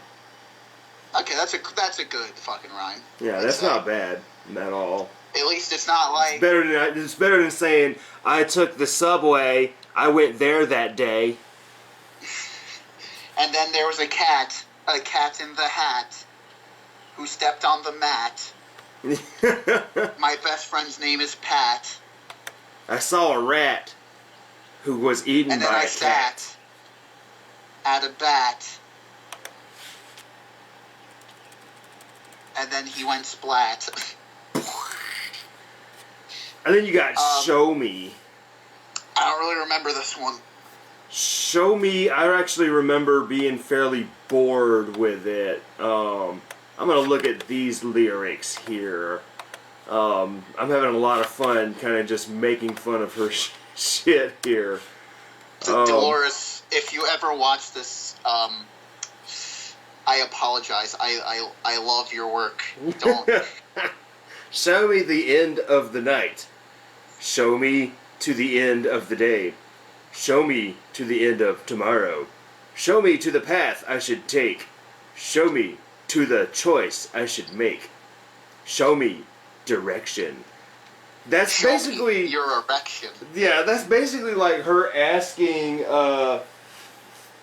them to give her better shit to write about. Show me good lyrics. Yeah. Show me good music, guys. If I ever lose my way, if I ever go astray, show me direction. Use the force. Yeah, take me to the darkest hour. Show to me the strength and power. Alright, at least he didn't say something about a flower. Yeah. But Birds I in the really like sky, Astral they seem Projections. so high. I really like the song Astral after that. Projections. Yeah, Astral Projections is really cool. Because I'm all... Now, the best lyrics come from So Good. This song is so fucking lyrically complex, isn't it? Just hits you with... just hits you so much. No repeating lyrics, no nothing. Guys, I'm serious. If you have to listen to one song from this album, go listen to So Good. It's 25 minutes long. It's really good. It fucking has 12 guitar solos. It's great. Yeah, So Good is like so good. Like, here we go. Here we go, y'all. Here we go. Ready for these lyrics? Here come the lyrics, y'all. Have you Oh, ever yeah. had an empty heart? Have you ever had an empty heart? Yes, I have. Did you think it... Did you ever think it ever fall apart? Oh... There you go with the part. Yes. There it is! She fucking did it! Third time's a charm. Have you ever had a lonely heart? Have you ever had a lonely heart? Yes, Sergeant Pepper. You didn't think it ever... I'm wondering if this dude just could not write lyrics down on this website because, like, you didn't think it ever fall apart? Like, did you think it ever fall apart? Like, is that a typo? Are you trying to, like, spell the lyrics the way she sang them? Are you trying to do it with the accent? Like, Whoever wrote that? I mean, really, I have no fucking clue. Is she saying it'll? I mean, it'll is what I'm assuming she's saying. You didn't think it'll ever fall apart, right? You didn't think it ever fall apart? Like, that is just so... I didn't think it ever fall apart. You make me feel so good. You make me feel so good. You make me feel so good. You make me feel so good. You make me just feel like so I good. knew you would. Oh, man. 12... Like I knew you would. 12 years for this, people. Like I knew you would. Cranberry fans, look out. We have another masterpiece. It starts out really good. Oh my god. But then we got the song Roses, and that is actually a pretty good song. It's a nice little song. You know, life is no garden of roses. It's a pretty sounding song. But then we end on Always, which I like the sound of it, but On hit me with them Always? lyrics. Do you 'Cause this got a one bonus This track? one I think was rushed. This one I think she was... This one I think it was last minute, like, oh shit, we're going into the booth, I don't have lyrics for this one. Here's a song that I wrote just for you. Alright, what rhymes next? Sing along to the song that I wrote just for you.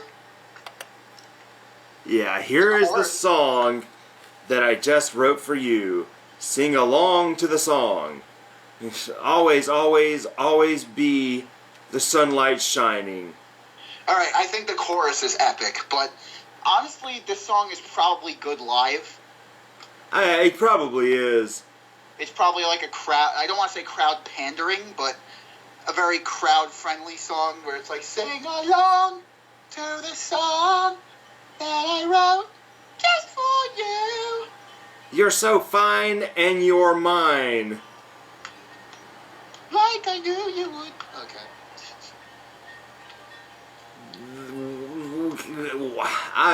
Man. But I think the song itself sounds really good, so... See, I didn't hear that one. It wasn't on... Apparently, it's a iTunes bonus track.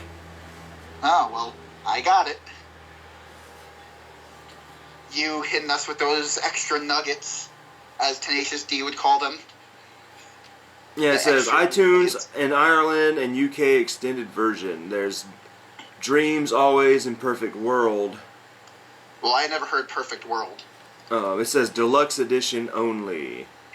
Yeah, the deluxe edition... I'm going to have to look up Perfect World, because me being the ultra creepy Cranberries fan I am, I must hear every song. Gotta get 'em all, man.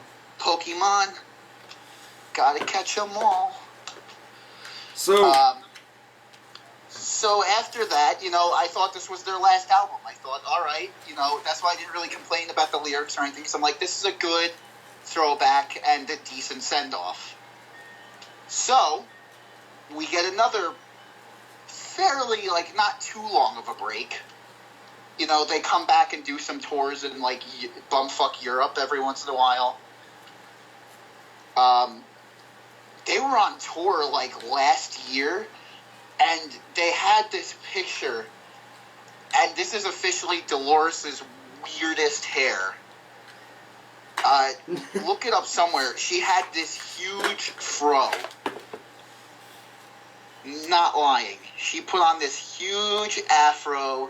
She's wearing like fucking this weird life preserver looking jacket. Fucking huge sunglasses. Huh. And I'm like, okay. I am trying to find this. I'm just happy to see her back, I guess. But holy shit, her hair was huge. I don't know if it was a wig. Whoa, like... You found it? I might have. It's just this huge puff on her head. It looks like a big ass... It looks like she needs to comb it. We ain't found shit. Yeah.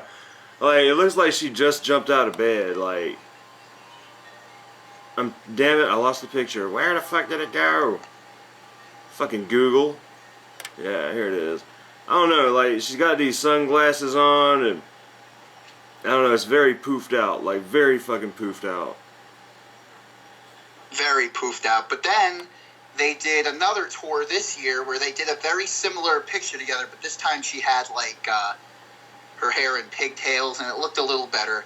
But it looked like they literally just, like, photoshopped the other hair out and swapped it. Nah.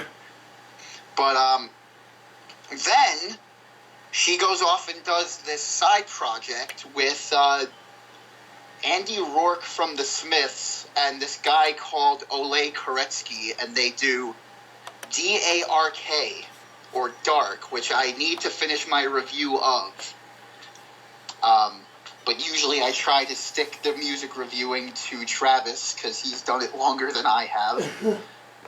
But I thought it was a cool experimental album. I thought it was cool for Dolores to come out of her comfort zone and do something a little more techno, a little more, modern sounding. Yeah, it sounded pretty cool to me. Like, there was a gothiness to it that, I really dug. Yeah, there was a song, Loose in the Noose, which is really gothy.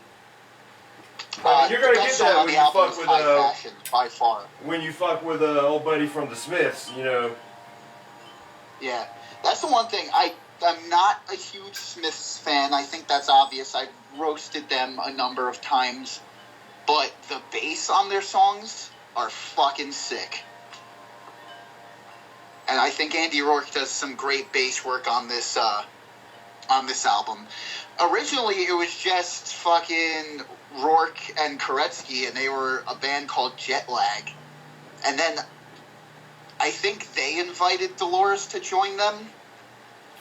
Or, like, she found out about it and asked. I think they invited her to come along for the ride. And they changed it to D-A-R-K, which stands for Dolores, Andy Rourke, and Koretsky. Either she's dropping Bristol, or either come here or we meet there. And what did you just say? I was talking about how D-A-R-K was, it stands for Dolores, Andy Rourke, and Koretsky. Ah, okay. And how, they asked her to come along and stuff like that. So, yeah, I think it was a She good gets the first letter and it's the D. Yeah, and, what's it called?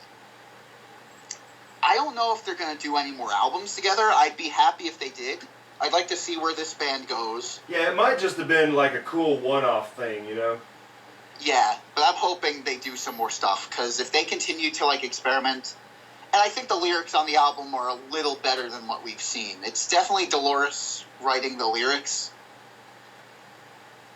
But I think her lyricism is a little better on this one. Yeah. And again, I've always enjoyed the simplicity of her lyrics. Like, yeah, it's easy to make fun of, but I actually, again, when she puts them to music, it works. Yeah, because it's better than other people that put that shit It's to better music. than fucking Morrissey coming out being like, I was looking for a job and then I found a job and heaven knows I'm miserable now. In my life, why do I waste valuable time for people who I'd much rather kick in the eye? And it's like, The eye? Specifically the eye. Okay. Just one I eye. kick you in the eye. I Yes. mean, he needs to be able to see, so I'll get one eye in there. Well, too bad. I got my third eye open.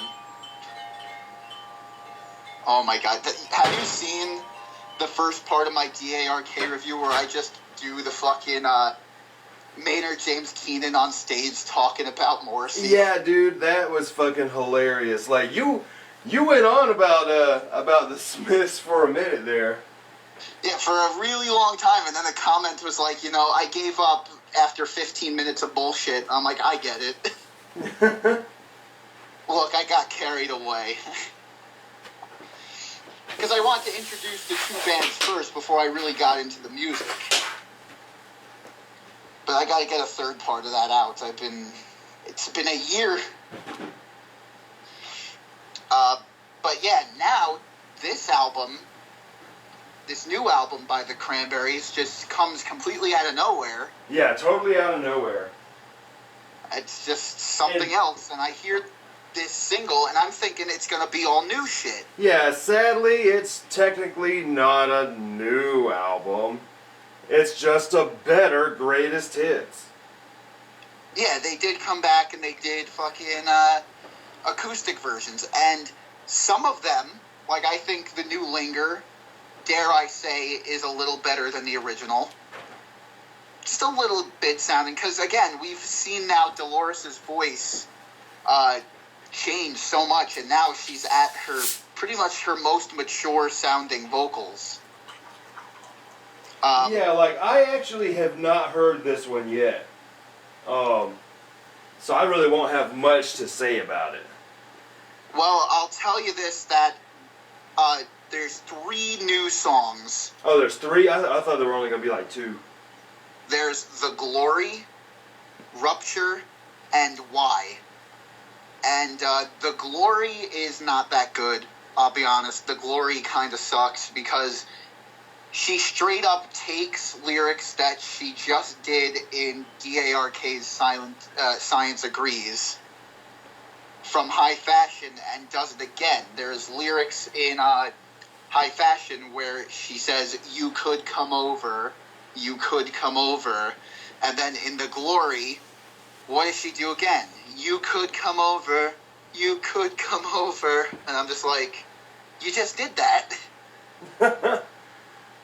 But the acoustic version of When You're Gone has a much faster tempo. That one is really good. The Ridiculous Thoughts acoustic version is a little disappointing because she doesn't do the big high note at the end, and she kind of sounds disinterested through the whole thing. Rupture is cool sounding. It's got an interesting sound to it. The Ode to My Family acoustic version is nice. The Animal Instinct one is nice.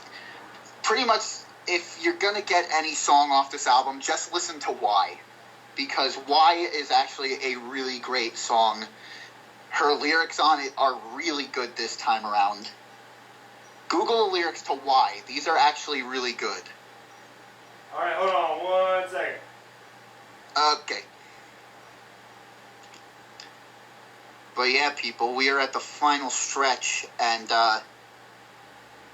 yeah, I've been thinking about it recently, and the Cranberries are probably my 3rd favorite band, so, you also gotta make fun of the things you love just to keep everything in perspective.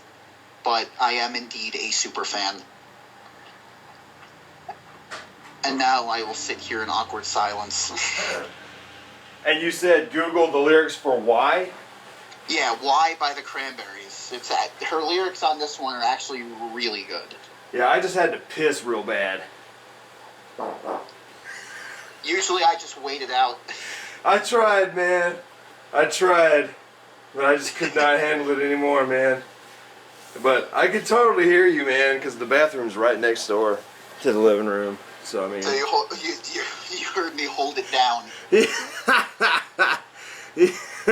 So you said Google the lyrics for Why.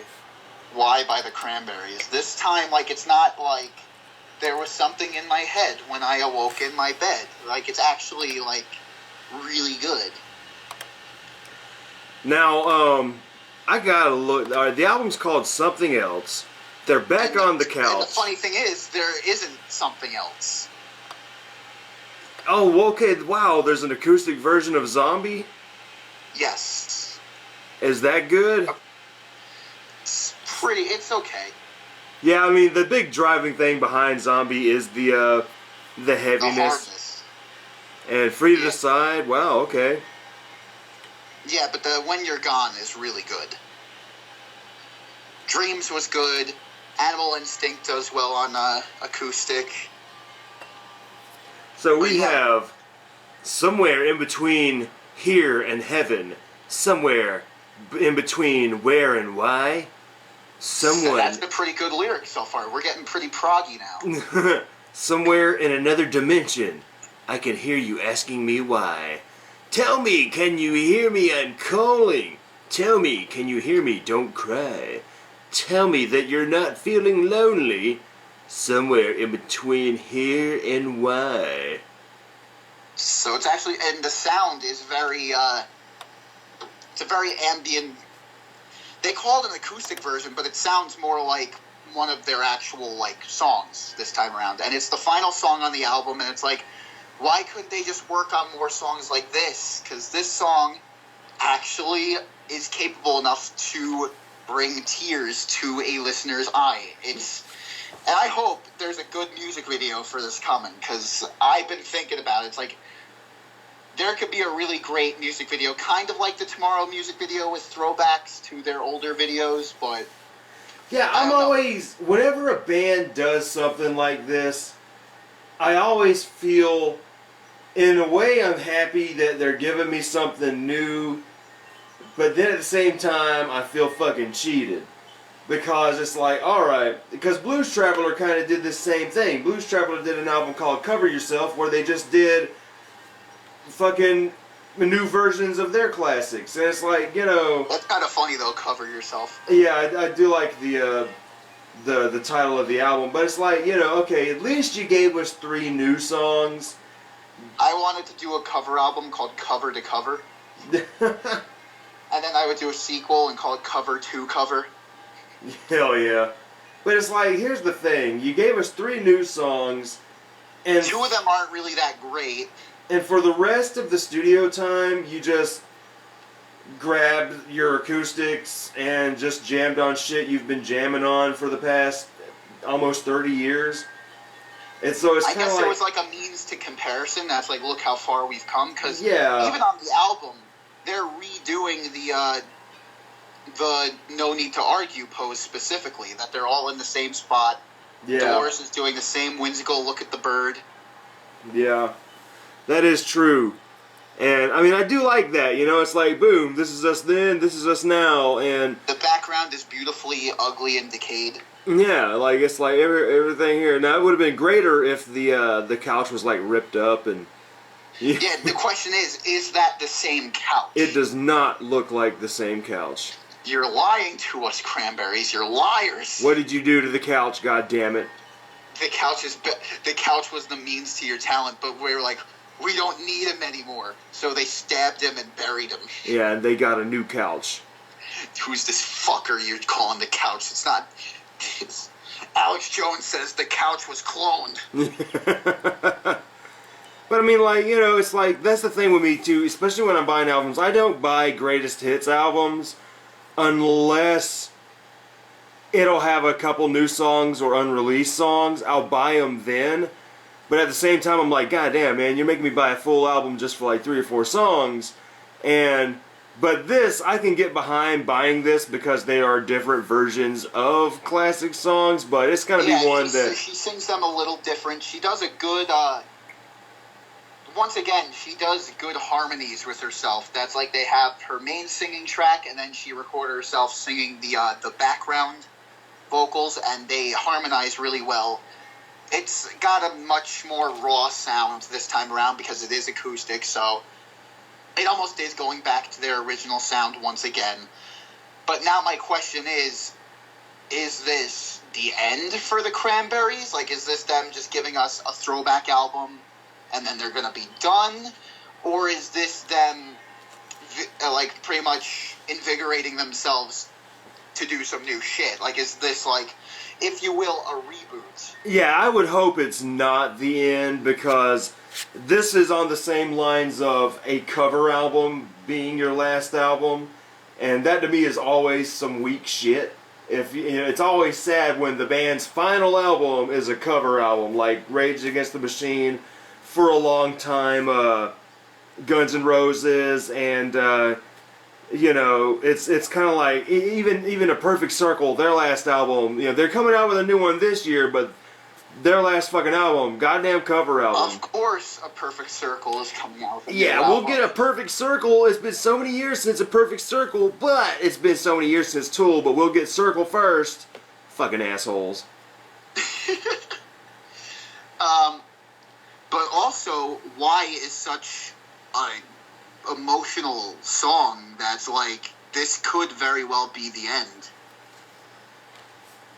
Yeah. I don't think it's the end. I think they're just gonna keep doing this kind of shit where it's like they're not gonna be like big new albums, but they'll just keep giving us new shit like every once in a while. You know? Yeah, who?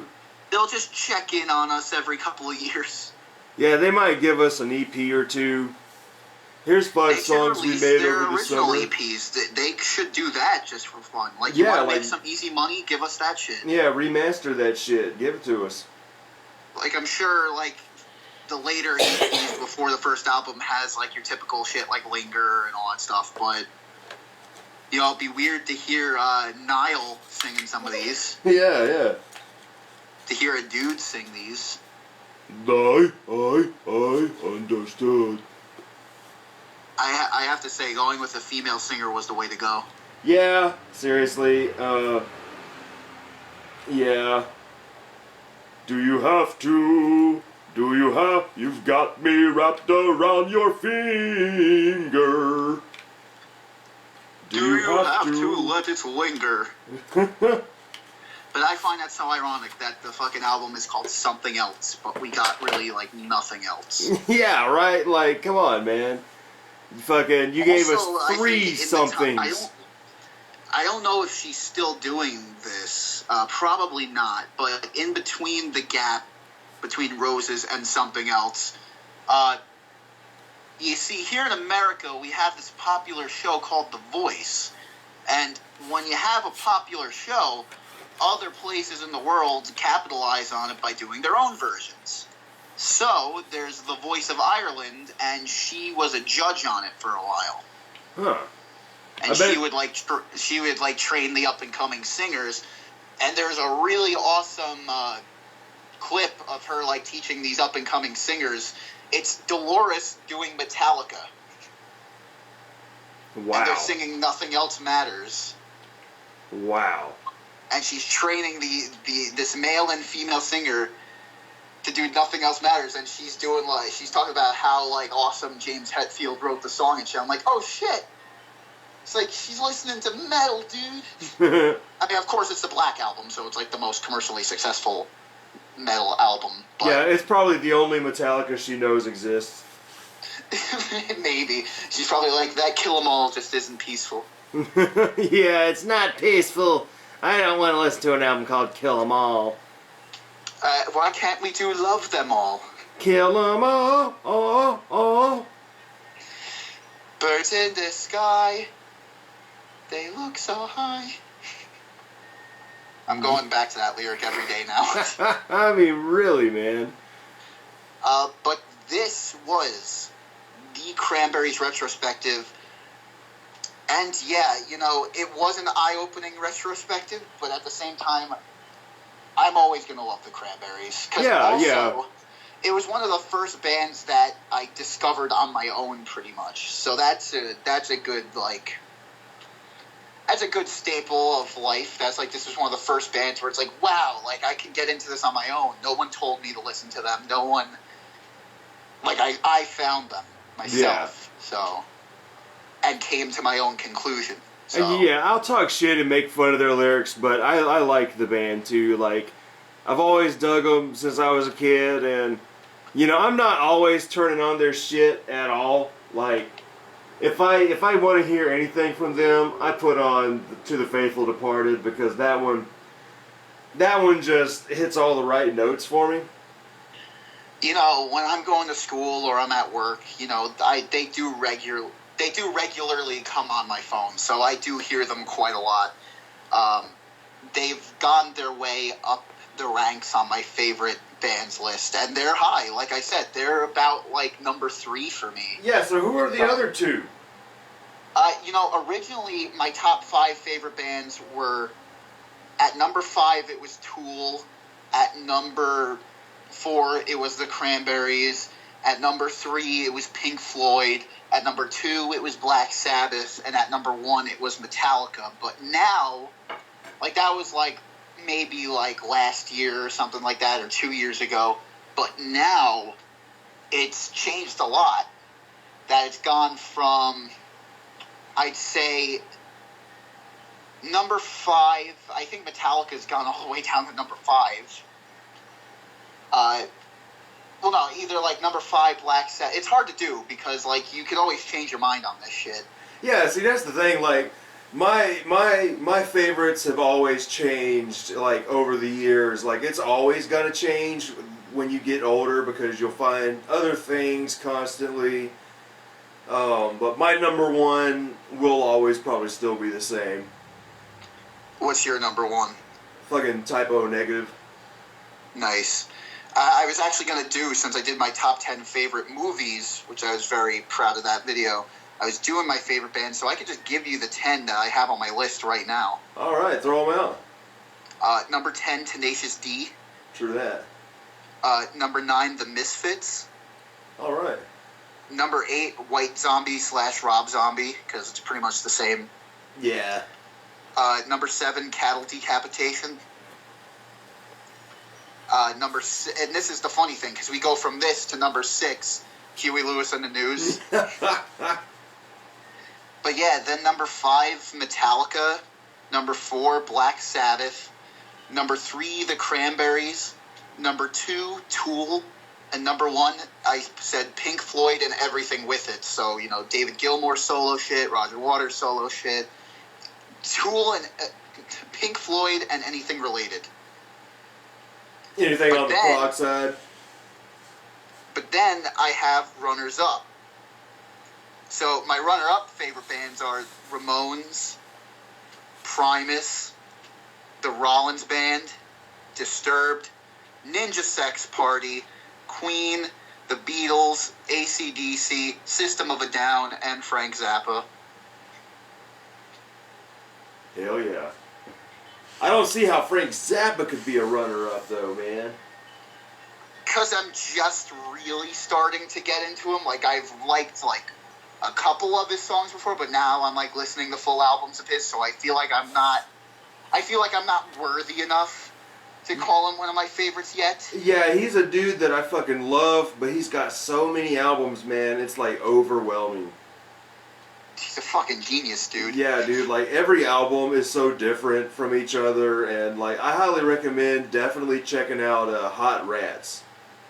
I'll have to check that out. My friend introduced me to him, and the 2 songs he showed me were I'm the Slime, which has one of the best guitar solos I've ever heard. And then he showed me Why Does It Hurt When I Pee. Yeah. And I fucking love that like, song. Check out, but it's also sort of eerie, because in the end, he fucking died of pancreatic cancer. I thought it was prostate cancer. One of those. Either way, it's been hurting him when he peed for so long, and in the end, he died of something related to that. So it's a funny song, but in the end, it's kind of eerie. Yeah, it really is. But definitely check out Garage is like one of the best fucking concept albums I've ever heard. Yeah, dude, Joe's Garage is amazing. We can jam in Joe's Garage. It was a Stratocaster with a whammy bar.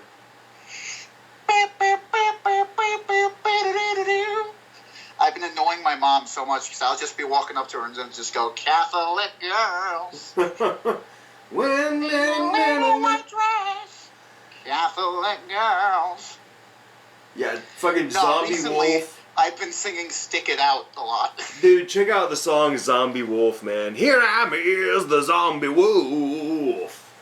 He's got such a weirdly good voice, too. Yeah, dude, it's fucking amazing, man. Fucking Fembot in a wet t-shirt cracks me up, that whole spoken part where it's like, you win $50 for whoever has the best mammalian protuberances.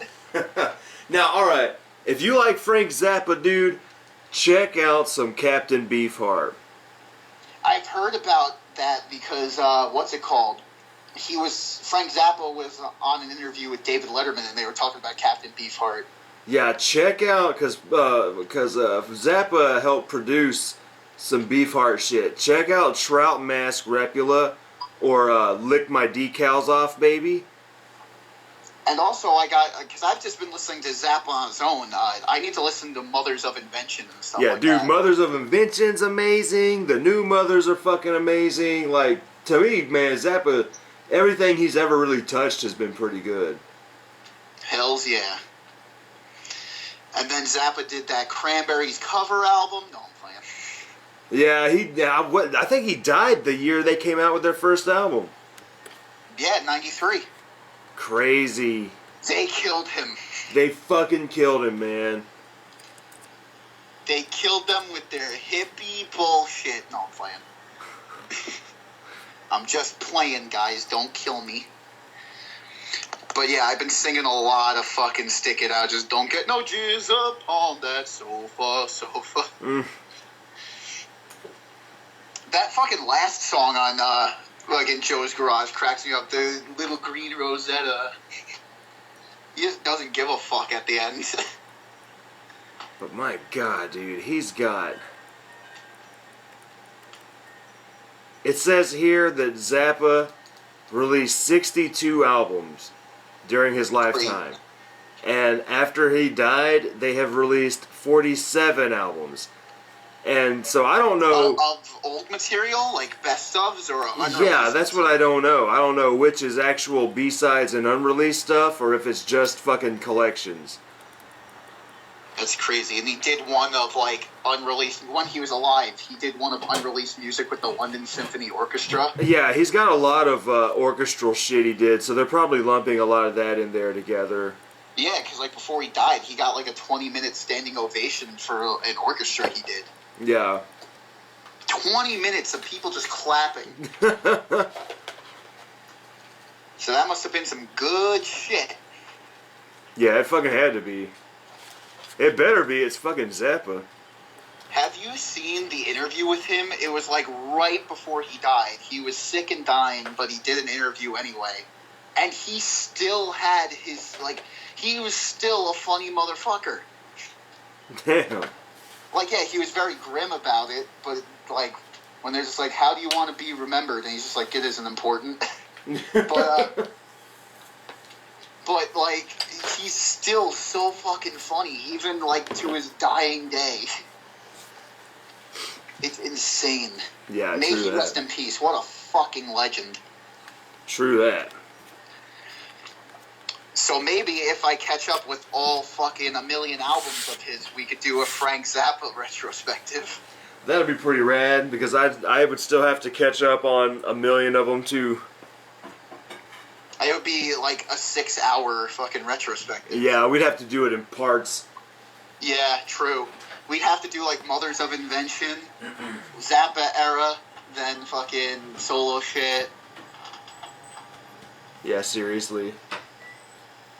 But I'd seriously suggest you check out Dolores O'Riordan's solo work. The first one's got some really good hard-hitting shit. Yeah, I'll definitely have to check that shit out. She does some more weird shit with her voice in the song Stay With Me and October.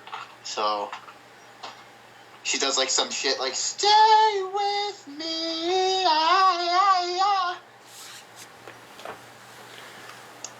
But in the end, how would you rank these albums from best to least favorite? Alright. Man. I mean, we all know what's number one for you and me. Yeah. Number 1 is Faithful Departed. Number 2 is No Need to Argue. I would probably say number 3 would be Bury the Hatchet, and 4 would probably be Wake Up and Smell the Coffee. 5 is the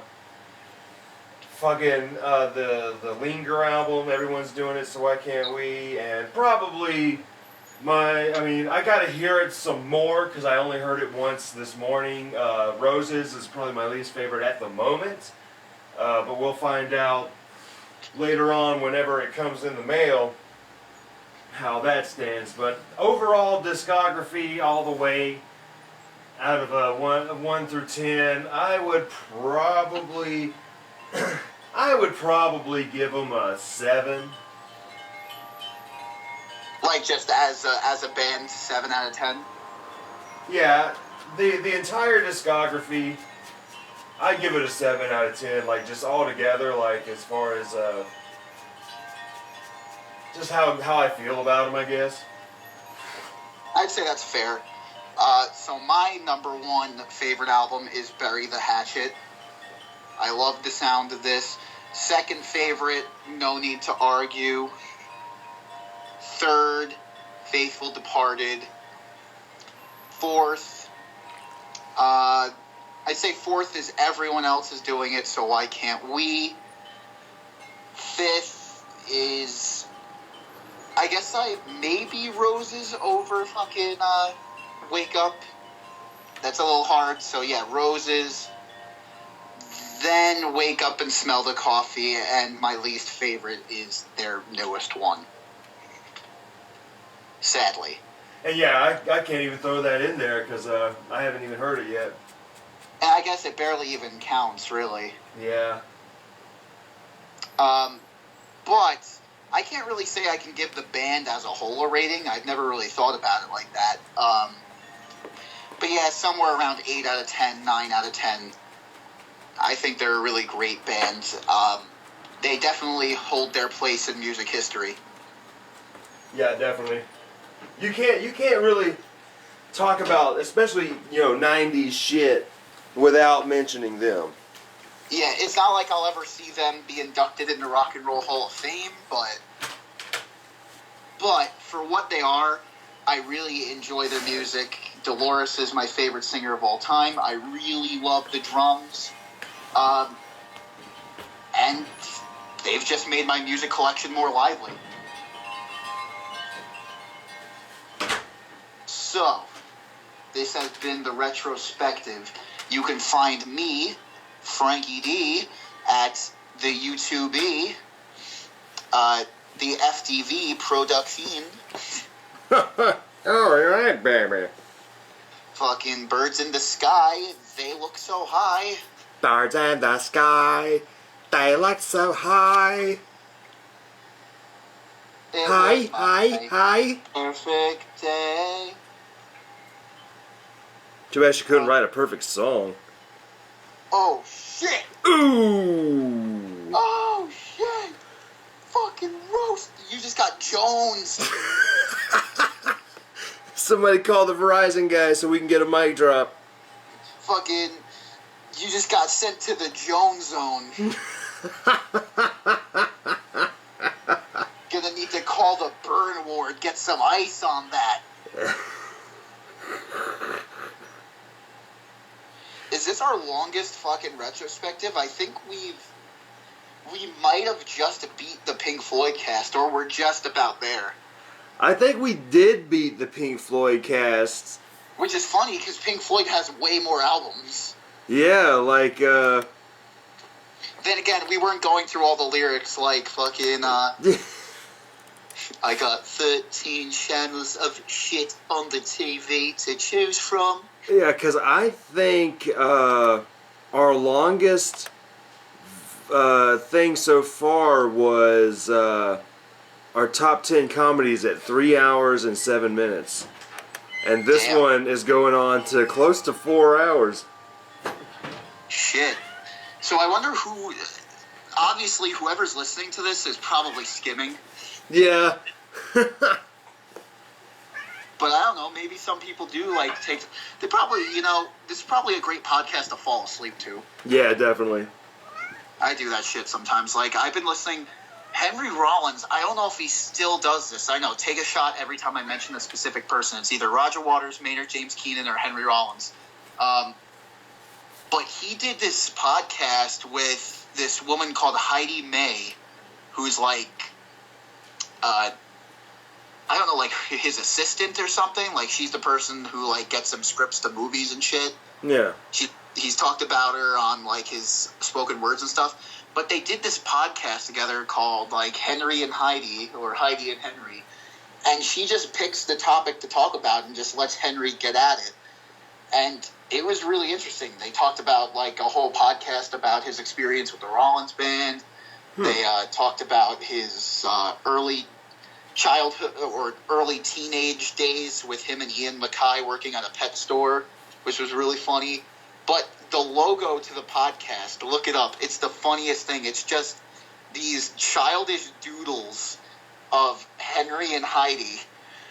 And Henry's face is just a square with a unibrow and a frowny face. Yeah. And Heidi's is just this circle with a happy face and just this stringy fucking spaghetti hair. Hell no. But it says, like, on the official Henry Rollins YouTube channel, it keeps saying, like, in the description, like, this was originally aired in 2015 or something like that. I'm like, dude, they don't do this anymore? Because this would be great if they still do it. Yeah. But then again, Henry Rollins is everywhere and nowhere at the same time, so... Yeah. Hell yeah. But it's the funniest cover to a podcast I've ever seen. That's great. He's just gloomy fucking Henry Rollins. Also, he was doing that thing where it's like, he always calls himself Henry Rollins, and it's the Rollins band.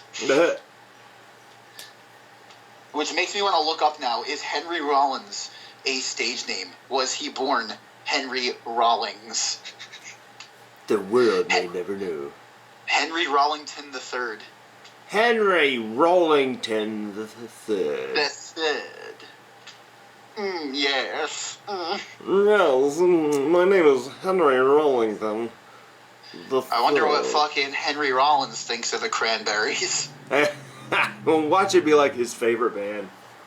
That would be fun. That's the thing. Henry Rollins is unpredictable with his music because, like, he'll make fun of fucking Pearl Jam and Creed, but then he'll come out and be like, Alice in Chains was fucking amazing. Even though they were technically in the same group. But I guess Alice in Chains started all that shit, so you could argue that they were kind of like the front runners of that, so I like some Alice in Chains. Yeah, they're badass. But I don't know, because even though he apologized about what he said about Morrissey, I put that in my DARK review, just him going like, what I would do if I was the director of Morrissey's music video is the last part of that music video, I would douse him in gasoline and set him on fire.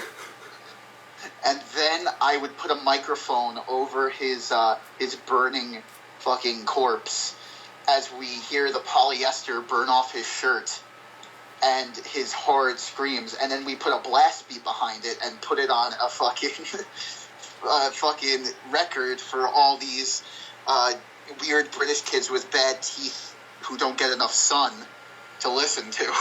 And yeah, that was like fucking harsh. And then many years later, he comes back and he's just like, oh yeah, by the way, I'm sorry about what I said about Morrissey. I think he's a cool guy. like both of them are like 50-something now, and now he's like, oh yeah, I'm sorry. Like, yeah, man, that was a long time ago. But you used to be the top on my hit list. And Maynard James Keenan will probably never apologize about anything he says. So I don't expect him to be like, oh yeah, I was wrong about Morrissey. Yeah. I love on stage when he's like, I met Morrissey and we went to a hotel room, and after fucking his ass and beating the back of his head for about an hour, he told me the truth that He is the illegitimate love child between Elvis Presley and fucking, who is it? Liberace. It's like Elvis was so ashamed from what he produced from his ass that he didn't actually die. He faked his death and gave up motherhood and moved to Kalamazoo. And then they do this big fucking Tool song, and then at the end he's like, "Oh yeah, by the way, what I said about Morrissey, I lied." I'm like, no shit. But shit, man. Yeah, I'm pretty much just treading water now about how far I can take this podcast. We're pretty much done with the Cranberries. But I need to catch up on Samurai Jack if we are to do the next podcast. Because now we have 7, 8, and soon 9 will be coming out, so. Yeah, so it'll be what, maybe 2 weeks? Yeah, so next Saturday we have to come up with a good, fresh from the basement idea. Yeah, hell yeah. Because we did the comedies, and that's what I was looking forward to. We should do the TV shows, man. There we go, yeah. TV shows. And we'll figure out... Working on that. We'll figure out a number on those. Like top 12, I don't know. Just a random number. Top 15.